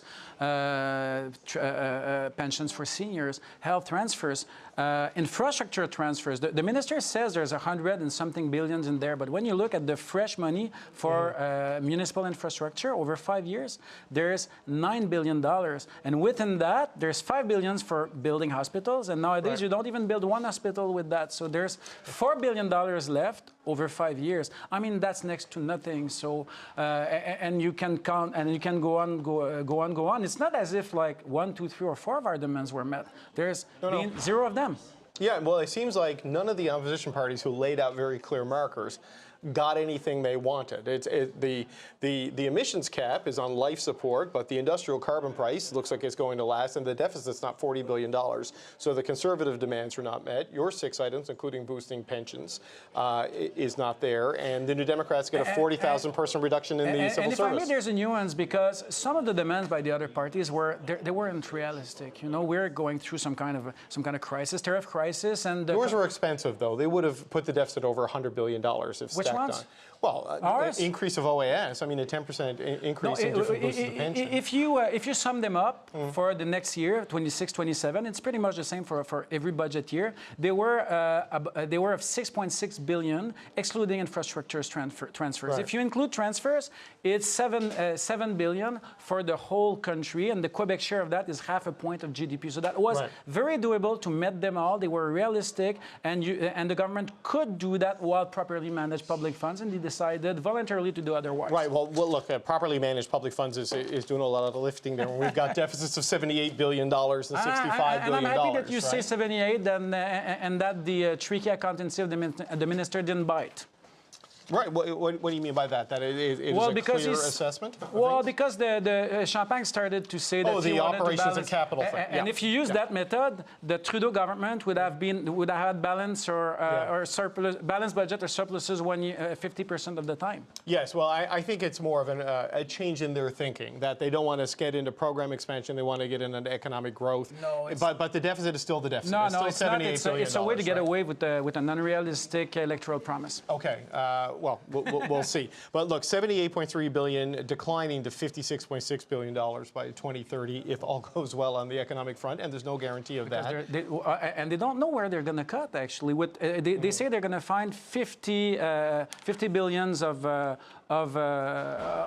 cuts, but they've identified only 10, and it's not guaranteed that they're going to do the 10. So that's probably we're probably going to see deficit higher than 78. Yeah, it's $50 billion cumulative over the horizon, and it works out to about a $13 billion spending reduction on a budget of $500 billion. So it's about 2.5%, 3%. So it is not a massive, Paul Martin era, come hell or high water approach to things. But again, it is not the budget you wanted to see. It does not have the issues you wanted addressed in it. So I know the caucus is going to meet tonight. It's a foregone conclusion, though, it seems, Jean-Denis Guérin, that you will vote no on this budget. Well, do you like suspense or do you not? Look, suspense is fine, but you know what? There's enough suspense right now in the country and in the world. I mean, clarity is also helpful. We have to show respect to the caucus. We're going to meet, but I've been chatting with the colleagues, and I can tell you that the general humor at the moment is not about us either supporting the budget or crossing the floor. Yes, well, I mean, that's a whole other game. The Conservatives are having a bit of a day. But voting against it, are you at a point where you're prepared to vote as a bloc, en masse, everyone together, even if it triggers an election? Yes. However we vote, I can tell you that there's 22 Bloc member of parliaments here, and we're all going to be there to vote in the same way. Okay, because the New Democrats have mused on the idea of abstentions. That Don Davies sat there about a half an hour or so ago. He said, the 7 MPs who vote will all vote the same way, either for or against, but it is a possibility that some people may want to sit this one out. Would that be an option inside your caucus, do you think? No, the NDP does what the NDP does, and we've had success in the past doing quite differently. Okay. What do you make of this development we've seen today with Chris d'Entremont, the former Deputy Speaker of the House, resigning from the Conservative caucus? Initially, we'd heard he'd been kicked out. I think it's you can't fire me, I quit, maybe dynamic, to sit as an independent and suggesting in an interview with Politico today that he has been talking to the Liberals about crossing and that others in his caucus have been talking to the Liberals about crossing. How do you expect this to play out in Parliament? Well, look, I can't really speak to the individual case of Chris d'Entremont, but in general, I think that just the idea of crossing the floor is, I think it's a very unethical thing. We're elected as members of Parliament under a party banner with a program, with a leader. And people vote for the whole package. So I think, that's something that should never happen. And at some point, I would be in favor of us reconsidering the electoral rules, so that at some point when someone does that, well, maybe that would be a good thing to go back, see our voters, to see what they think. Okay. Well, but what do you think this means potentially for the life of this Parliament, for the future of this budget? Elizabeth May has said she's not going to support this, though she does want to talk to the Prime Minister about changes to the climate plan. I'm not sure if that will happen or not, but the fact that Mr. d'Entremont, it sounds like that adds one to the Liberal column that they needed. Do you think they can get to the 171 that they need? Well, it does give them one more vote. It doesn't give them a majority. I think the whole challenge of getting a majority is still there. But it doesn't change the fundamentals, which is that the Liberals did not get a clear mandate in the last election. Canadians and Quebecers didn't give the Carney government a majority, and I think that didn't change. And I think that whatever happens with floor crossing or whatnot, I think that government should take that into account a little bit. Okay. Your caucus is meeting tonight. Yes. It's 6:16 p.m. Eastern Time, if my laptop is not lying to me. When is your caucus meeting? And when will we know what you're going to do? Is it what the exact time? I lost count of time today, but it's probably my next stop. Yeah. Okay, so will we know tonight what the Bloc is going to do, or I know you like suspense. Will we have to wait until tomorrow? I know they actually hate suspense. I actually hate suspense, but I don't want to be the spoiler tonight. But that's a decision that we take. We make these decisions collectively. Sure. I don't think there's going to be a decision that's hard to make. I think chances that we support the budget are next to 0. Okay. But when are we going to release a press release? I don't know. Okay, but you don't suspect you'll leave us in suspense for very long. We will know rather quickly, officially, though it seems pretty clear where this is going to go. I think you can all go to bed and wait until tomorrow morning. Okay, Jean-Denis Guérin, the finance critic for the Bloc Québécois. I always appreciate the time, so thanks for doing this. All right, well, earlier this morning, Finance Minister François-Philippe Champagne sat down with Prime Minister Mark Carney. It's a crucial time for the country, and I think it's not just that, as you just said, all Canadians will see themselves in the budget because it will help them all, but in many respects and at its core, the budget reflects Canadians because the thing that struck me I think struck you as we went across the country from early in the year. Canadians wanted to come together, want to take control of our futures. That's what this does. This gives us control of our future. We're going to build together. We're going to build Canada strong, and we're starting right now. Totally. Merci beaucoup. So we're ready. Merci tout le monde. Merci, Monsieur Gravulis. Okay, I'm joined now by the CBC senior business reporter, Peter Armstrong. He also spent today in the budget lockup. And Peter, we sat in leather chairs just like the Prime Minister. Just like that. Financiers, they were just batting chatting, around our couple thoughts. Friends. Yeah, it was like Statler and Waldorf do budget. What are your thoughts on where this is? I mean, what a weird day that we learned about Chris d'Entremont's resignation from Caucus. The Conservatives, clearly a no. The Bloc, almost certainly a no. The NDP, a TBD. Where do you think the business community is? So fascinatingly, well, you've been sitting here doing all this work and trying to navigate and tap dance your way through understanding what's happening. I've been able to catch my breath in the back and actually make some calls and talk to people. Okay, good. That's and helpful. The business leaders that I've been talking with are, I'm not hearing about the deficit. I'm not hearing about any of this, will it pass or won't it pass? The thing, I talked to 3 different people, 3 different responses, all came back to the same question. Can they implement this? Can they get this done? Can they find a way to do what the last iteration of this Liberal government could not, which was, here's a big, bold idea. Let's actually do the work on the ground that allows it to get done and get accomplished. And these are pretty big changes, right? Yeah. This is going to take work. Getting it through the House of Commons is going to take an inordinate amount of work, it looks like. Maybe a little bit less now with d'Entremont. But getting it actually done is going to take a lot of work. And it's going to take a lot of luck and a little bit of timing. The sense that the Canadian economy is in crisis right now, today, and is on the precipice of slipping into a recession. And without proper protections from that, there is real concern that might overtake the economic conversation. And then the ability to get these kinds of big changes done gets way harder. So the timing is important. Can they do the work now on the ground before the economy gets worse and not better? Because these changes aren't going to help this month or in 6 months or even in a year. These changes are going to be felt, and they're really important. They are perhaps generational changes and things that we probably should have done long ago. Okay, I just have to stop you there for a second. I just got a text from Chris d'Entremont, who tells me that he is joining the government caucus. So Chris d'Entremont has resigned from the Conservative caucus because of, obviously, issues over the possibility that this budget could be defeated and lead to an election. He resigned as a Conservative today, and he tells me that he is joining the government caucus. So there you go. The Mark Carney caucus is now up to 170 seats, minus the Speaker. That brings them down to 169.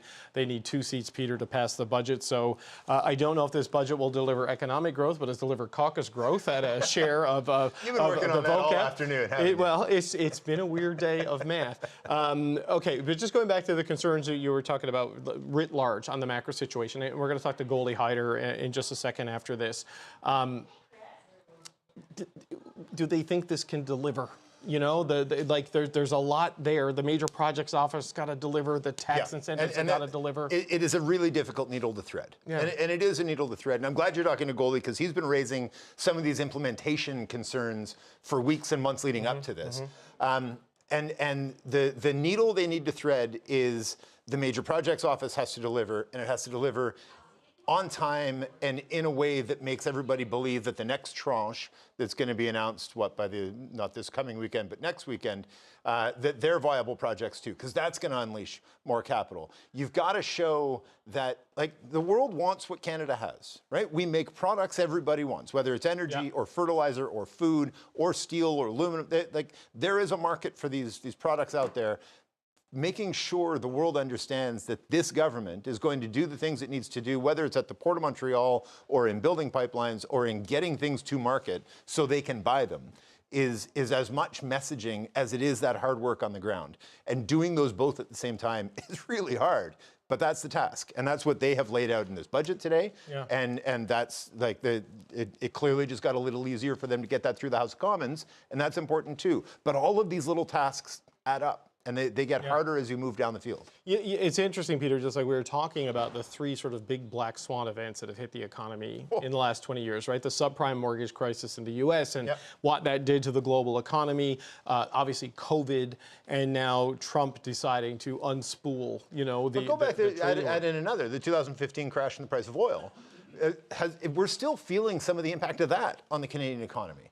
And trying to address these crises with business as usual didn't work in 2015. It sort of worked in 2020, but we're still feeling the impact of that.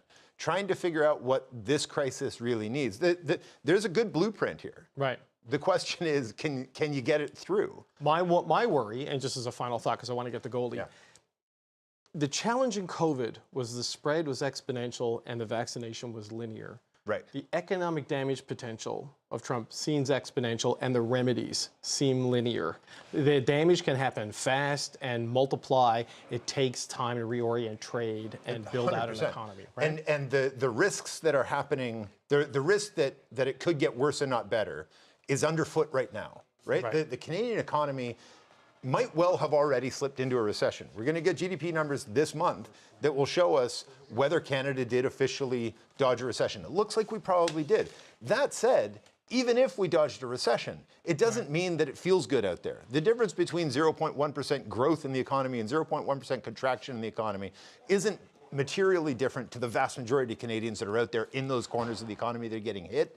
It is hard slogging. It is a difficult time. It's a scary time for businesses, for workers, and finding a way to navigate that is really tough. Okay, Peter, every time you come to town now for a fiscal update, somebody quits. It wasn't the finance minister this time, but it wasn't me. A little bit of drama. No, Peter's still employed. All right, that's the CBC senior business correspondent, Peter Armstrong. All right, Finance Minister François-Philippe Champagne has unveiled this budget that pitches massive investment in infrastructure, housing, and the military, and it also includes several tax changes that are meant to spur growth. Obviously, budget can seem, and numbers in budget can seem a bit abstract for people watching and wondering what it means to them. But let me make it very concrete. As I said earlier, this budget will unleash $1 trillion in total investment over the next 5 years. That would boost average wage in Canada by some $3,000 a year, Mr. Speaker. That's what it means for workers. That's what it means for families. That's what it means for Canadians. Okay, so what will it mean for the economy? Will this budget juice the economy as well as transform it in the face of U.S. tariffs? Well, Goldie Hyder is the president and the CEO of the Business Council of Canada, and he joins me now. So Goldie, what do you make of this big picture? Will what we saw today, is that going to spur growth the way the government is hoping? Well, look, first, let's acknowledge that this is a very different budget than we had become accustomed to, perhaps particularly over the course of the last half of Prime Minister Trudeau's government, which was unfettered with spending, had no concerns about increasing the deficits and so forth. And so we have a government here that is trying to reorient things towards more private sector investment, more private sector growth. It set the bar quite high, it turns out, when it comes to what the transformational aspect of this budget would be. They've got a lot of the right pieces in here, David. I think we're going to be competitive in a number of areas. I know the government feels strongly that they have addressed the issue of marginal tax rates and so forth, but we see a lot more of the same, more incremental. This would have been fine if this is the first of 3 budgets to get us to where we need to get to.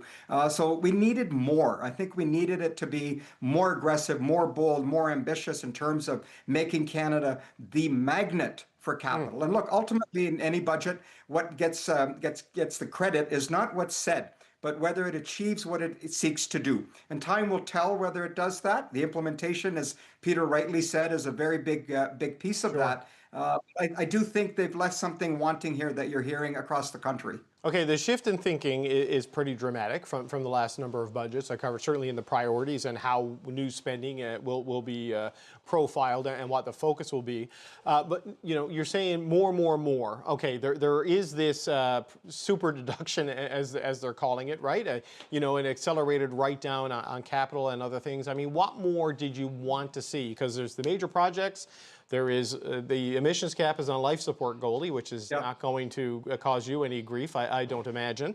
There is also, you know, these incentives. What's missing here that you would have liked to have seen? Look, it's how you put all of these pieces together. So, for example, we had put a lot of emphasis on both the size of the deficit, but also the pace at which it gets reduced. So it's a very big number now, and no matter what, however you define it, capital spending, you know, or investment, or all of that stuff. At the end of the day, it's money that needs to be repaid by Canadians, and there's only so many of us to be able to do that. And so we don't feel that on the fiscal side that the framework that's being established here is aggressive enough in reducing the size of the deficit over a shorter period of time. We're happy on the question of you know, the investments that they've talked about in defense. Again, a very different thing than we saw under Prime Minister Trudeau. The infrastructure spending that's going to be taking place here in the communities. Certainly the narrative around energy and LNG was not the kind of thing we heard previously that we're hearing now. The incentives that they put in place there, time will tell whether they will work or not. But I think the framing of we're going to go big, this is going to be transformational, it's going to be, look, I'm not the only one saying this. I would like to have said something different, but it doesn't meet that moment. I think we needed more in terms of the ambition and the execution. And look, in fairness, there's a minority parliament. You're seeing the dynamics of that play out as you just read out a text from a member of parliament. So there may have been limited in some cases by looking over their shoulder, and literally, I think their own caucus's shoulder, given how many of them served in the previous administration. The progress that I think the Prime Minister and the government is trying to make is certainly directionally right, and time will tell whether they got the pace of it right, because we are in an investment crisis here, and I think we could have done more on that front. Well, on the deficit side, like I take your point on policy, right? I spoke with Randall Bartlett and Theo Argytis and others in the budget lockup, and they not that this is a bad budget by any stretch, it just doesn't quite deliver the scope and scale they were hoping on based on the rhetoric we heard from the finance minister and the prime minister. But on the size of the deficit, and maybe it's not as aggressive to your taste, Minister Champagne said earlier that what's not in this is what they anticipate will be the revenue growth they get from the economic activity here. So there's a realistic potential that the revenue could be higher than is laid out here. Yeah, I mean, look, again, barring any more surprises, right? Yeah. No, but that's what the budget's supposed to be about. That's what we were looking for. What's the growth strategy? What's the growth agenda? Because the reality is the government has a spending problem. It doesn't have a revenue problem. We can grow our economy and we can address the needs of our citizens if we can just get past this inertia right now, largely driven, in fairness, by the United States' actions on the tariff policies and the lack of consensus on how we're going to be able to move forward on both the sectoral tariffs, but also more broadly on the review and renewal of the USMCA. That uncertainty is not helpful. It certainly plays to them, but that means we need to work even harder to be competitive. So I acknowledge that, you know, they've reduced the size, or they intend to reduce the size of the public service that had bloated under the previous government by at least 10%. Let's see how that plays itself out. I know that there is an attempt to suggest that they've reduced program spending at record levels, even higher than Prime Minister Harper's government had done. Again, it's in the execution. If it is as high as 4.9%, that's great, because, as I said, we have a spending problem. The growth will speak for itself, David, at the end of the day, and this is not just, and I want to stress this, not just a federal government responsibility. I still am a little perplexed as to what progress has been made on the interprovincial trade barriers, which continue to suffocate our economy. Are we past that moment? Have we let that go now and gone back to, you know, sort of behaving in our own self-interest here? So they need to see, and we saw last week what happens when you don't work together, federal government and provincial governments. It sets Canada back. And so there's much more that we can do here together beyond this budget. Yeah, so there's a $78 billion deficit this year, declining over time, assuming things go as planned, which is a big assumption in 2025, Goldie. I think you'll agree. 16,000 full-time equivalent jobs gone from the public sector this year, with a goal of a total of 40,000 by 2028, 2029. $280 billion in capital overall investments, some of it defense, some of it, you know, tax incentives, some of it infrastructure that's spelled out there. And then there's the climate competitiveness strategy. And the way it's spelled out here, Goldie, is that the emissions cap, which has only ever really been in the regulatory consulting phase right now, but something industry was pushing back against politically. You and I have talked about this many times. You did not like this. Daniel Smith did not like this. But what's spelled out in the budget is essentially more on the grand bargain that the Prime Minister and the Premier seem to be talking about, that if you don't want the emissions cap, We've all got to sit down as a country to develop a multi-decade industrial carbon price trajectory. So making industrial carbon pricing the spine of the emissions reduction plan and something everybody gets on board with and agrees to as a national project. Agreeing to things on methane, where a lot of work has been made, and that one seems pretty close to getting done. More on the electrification, and it sounds like the Pathways project, you know, that carbon capture at scale would need to be part of it. Is that going to work? Do you think those conditions, because I know the Conservatives here are against any kind of industrial carbon policy, but every province kind of has one. When it's laid out like that, do you think this will satisfy the business community, the oil and gas sector, and get the sort of GDP moving projects that you've been advocating for?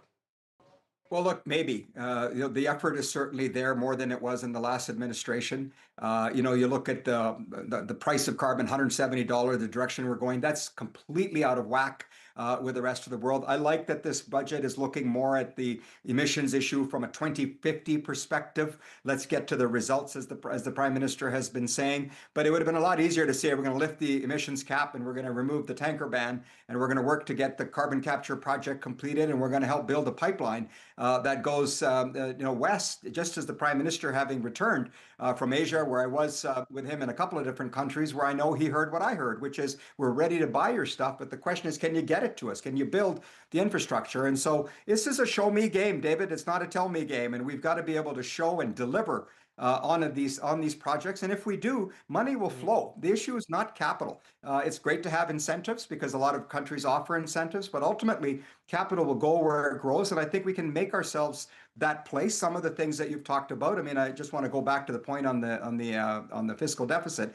You know, the anchor has changed now. Instead of being 1%, it's going towards 2% of GDP for a period of time. And so we got to be careful, because what businesses see is taxes in the future. They see it for corporations, but also for citizens, for individuals, for employees. And so we got to keep that spending in check. And yes, growth can offset that. And I hope it does.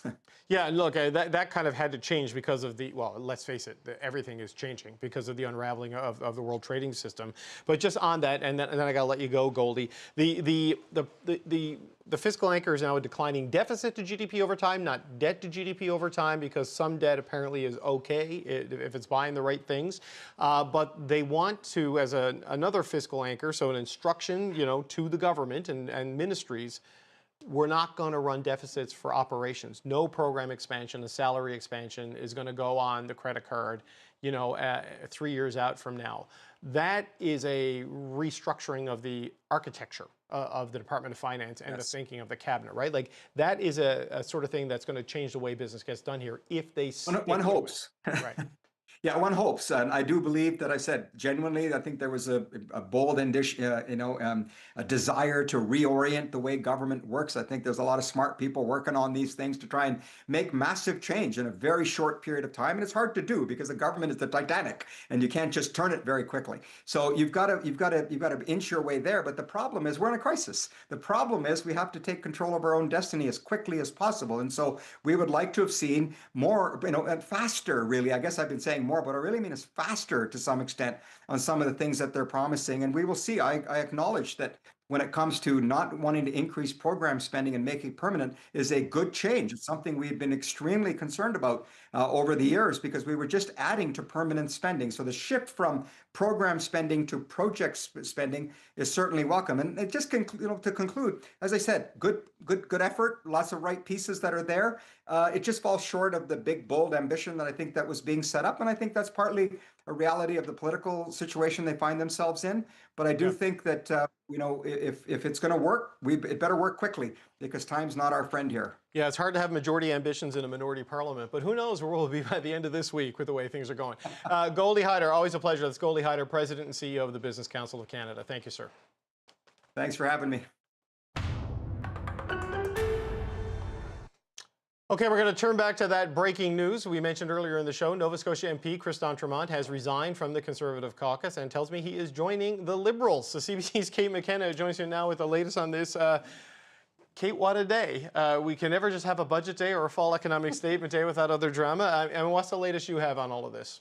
Well, I think you've kind of scooped him, David, on his own announcement. We knew that he resigned this afternoon from the Conservative caucus, and this, of course, followed remarks that he made to our colleagues at Politico about thinking about crossing the floor. I'm told he does have a statement coming somewhat soon that will kind of explain his reasons for leaving the Conservative caucus and joining the Liberal caucus. However, you got it straight from him, so it doesn't get a whole lot better than that. But in addition to this being an important shift in the context of a minority parliament, it's also an important consideration when you look at the Conservative caucus as it's made up right now. This was the only Conservative MP from Nova Scotia.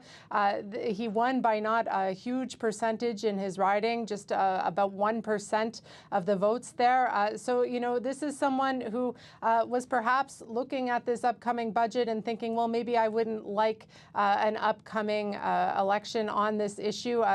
We've been speaking with some MPs on the Hill, including the government whip, and here's what he had to say about a potential floor crossing.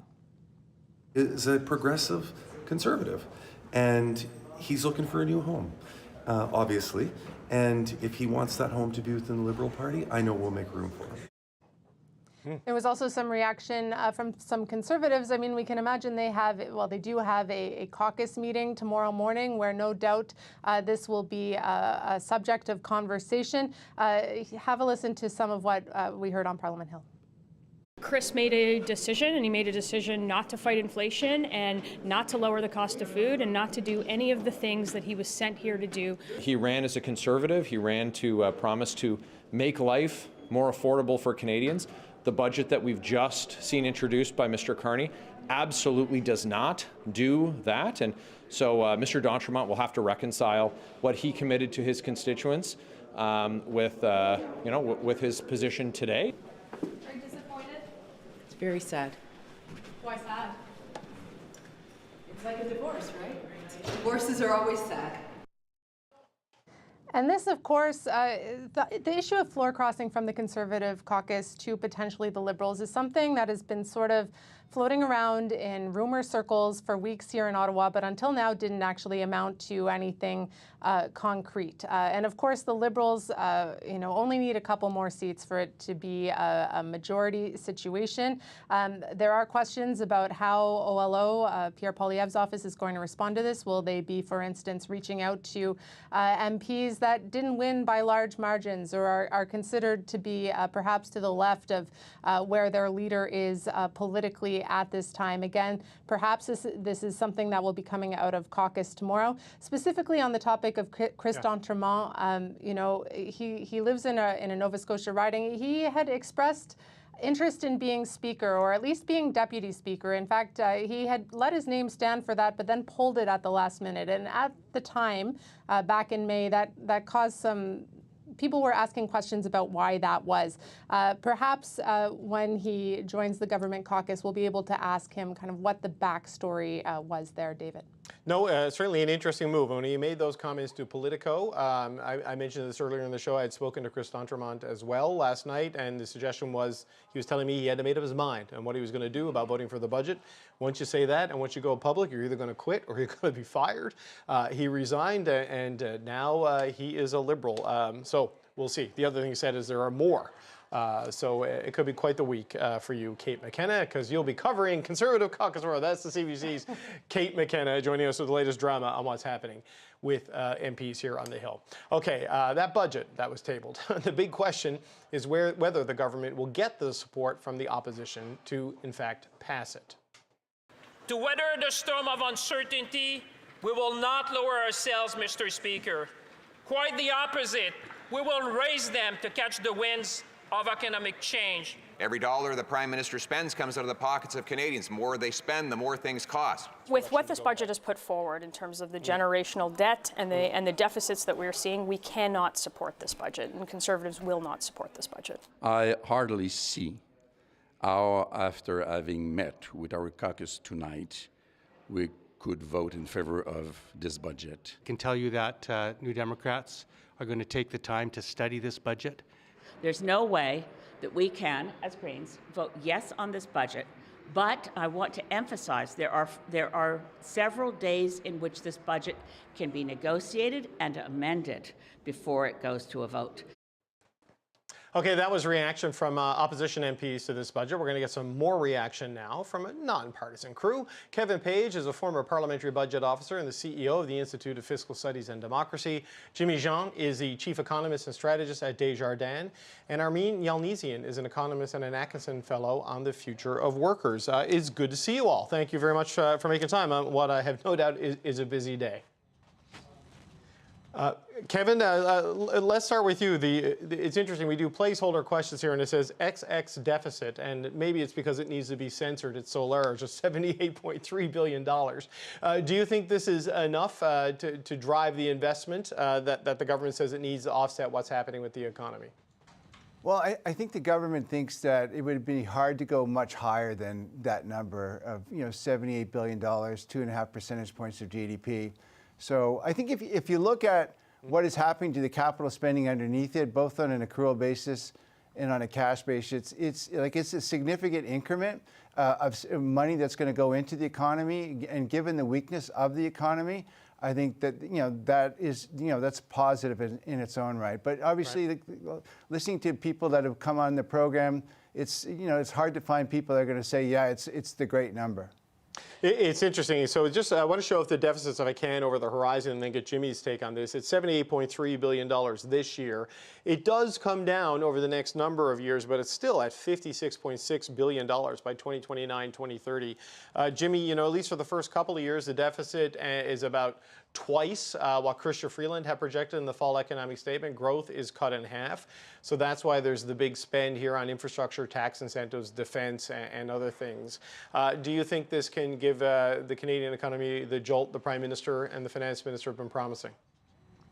In theory, it can, because you're talking significant infrastructure investments, boosting defense spending, and also some measures to try to incentivize private businesses to invest more. And I think that part is key in particular. But having said that, the economic growth is expected to be fairly weak going forward, and downside risks remain. And the downside scenario that the government presented today shows that even that fiscal anchor of falling deficits to GDP could get broken if there's a recession, if there's a weaker growth profile than what we have currently. So it shows how shaky conditions are right now with all that uncertainty. And it speaks as well to the necessity to really deliver on what's been put forward. I don't have a problem with making generational investments, boosting infrastructure and so on, but you really have to deliver both in terms of keeping those within cost parameters, which has proven very difficult over the last 10 years. And secondly, you need to really engage the private sector, because I don't think that a successful strategy to boost our productivity growth can rely solely on the public sector. It really needs to have the private sector joining in and investing massively. Yes, well, that's certainly, Armin, what the tax incentives are designed to hopefully do, the whole push behind the major project initiative and the regulatory reviews on big projects in Canada. But we'll see. I mean, what's your thoughts on what we saw today in the balance the government struck here, or did it strike a balance? I think it's almost impossible to find the right Goldilocks level of deficit, given the mixture of opinions as to how much is too much, how much isn't enough. That is out there. It's going to be impossible to please everyone, and that's what we're seeing in the comments that are coming from the partisan voices immediately after the budget was tabled.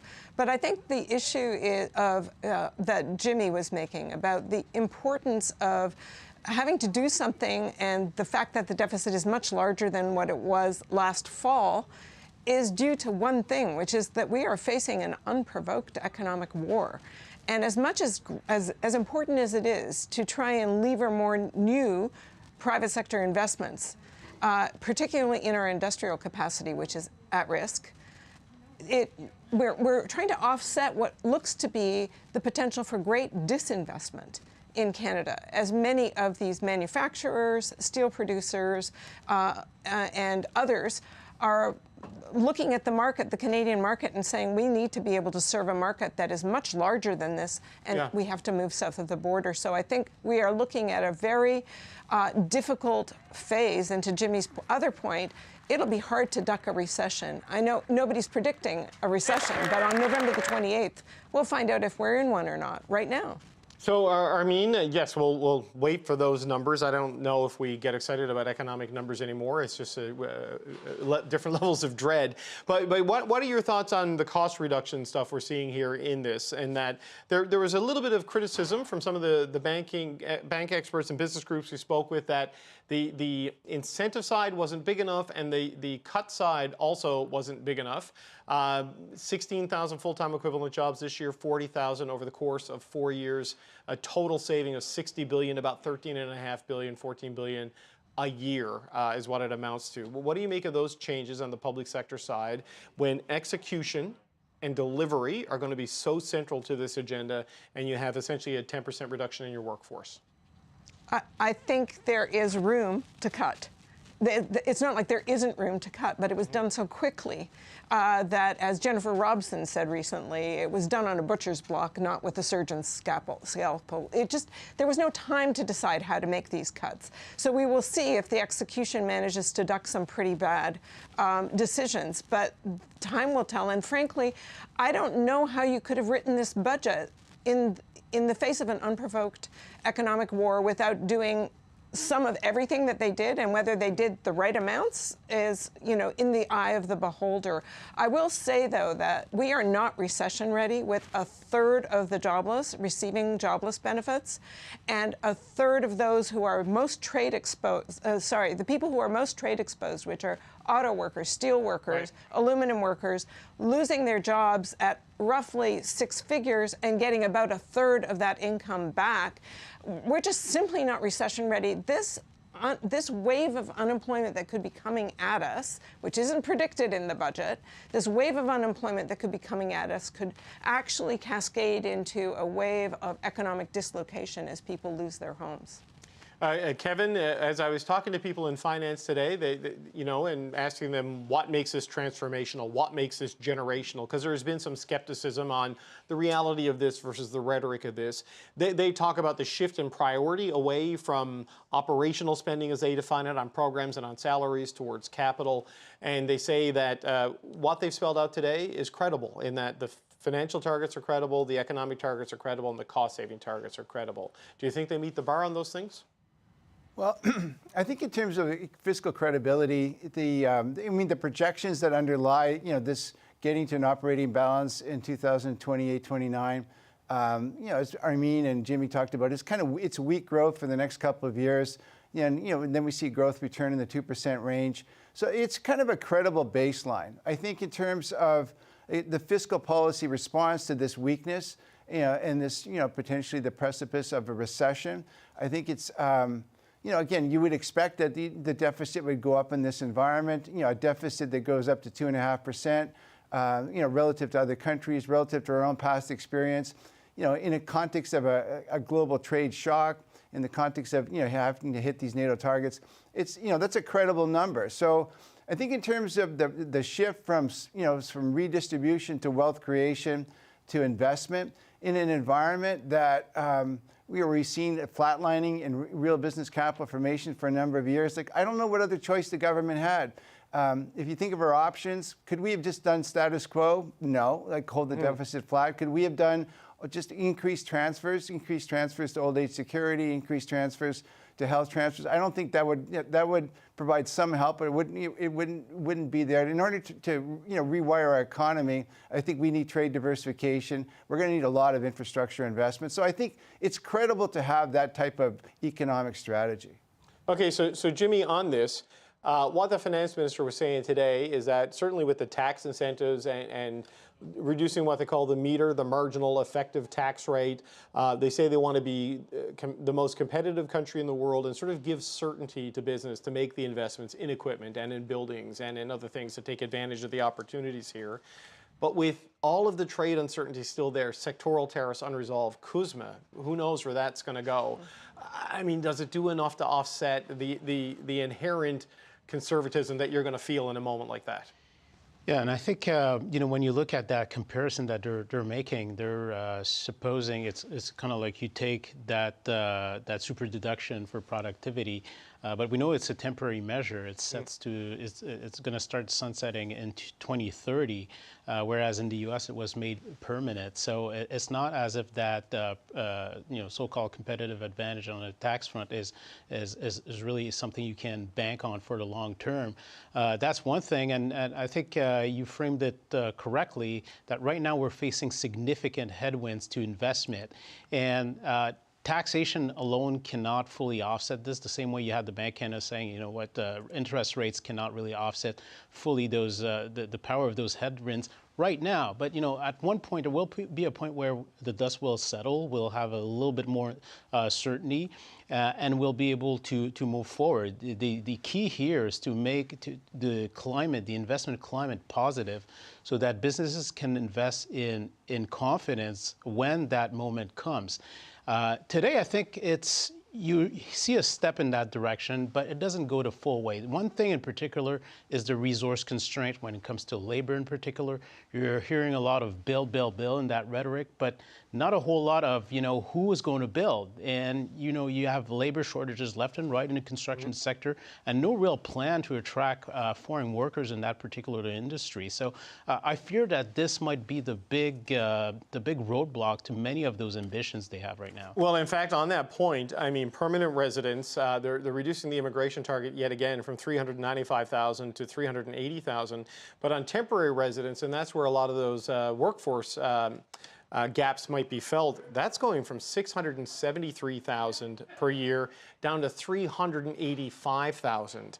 So, Armin, I know some of that is students, but in about 40 seconds that we've got left, that's going to make it tough to get some of the skilled gaps filled when it comes to workers.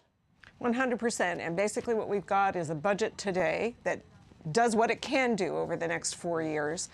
To Jimmy's point, it's not an eternal fix, but it's a good start. But it's based on hard assets. It's based on hard physical investments. It's not about the humans in here very much at all. And I think that's something we're going to have to revisit over the course of the next year. Okay, look, we're going to leave it there. I want to thank you all, Kevin Page, Jimmy Jean, and Armin Yalnizyan, and we always appreciate the time, especially on Budget Day. So thanks so much for being here to help close out the show. Okay, as we get ready to say goodbye for the rest of the day, we've got an update on that breaking news that we've been covering throughout the show. That former Conservative MP, Chris d'Entremont, has now issued a statement. d'Entremont confirms he is, in fact, joining the Liberal Caucus. This is what he wrote. After 5 years of serving in opposition, the people of Acadianapolis and all Canadians know that the moment we face today needs all of us to lead, not with complaint, but with confidence in a strong future. This is an important moment for the country to come together, and I'm looking forward to working with the Prime Minister to build the strong economic future that all our communities deserve. So there you go, putting a bow on the story that we have been learning about and reporting on throughout the day. Chris d'Entremont resigning from the Conservative Caucus, crossing the floor, joining the Liberal Caucus. We saw the whip, Mark Garretson, earlier in the show, and the hit we did, my colleague Kate McKenna, saying that they would welcome him with open arms because he is a progressive Conservative in that Atlantic Canadian tradition. And I'm sure as he was saying that, Mr. Garrison probably knew what was happening. To update what this means for the budget math, the Liberals needed 3 more votes above and what they had to make sure this budget passes. That number's now down to 2. And it's only Tuesday. I'm David Cochrane. Thank you for watching Power and Politics. Hannah Mansing tonight is next on CBC News Network. We're back with the fallout from the budget and the floor crossing on Wednesday. See you then, folks.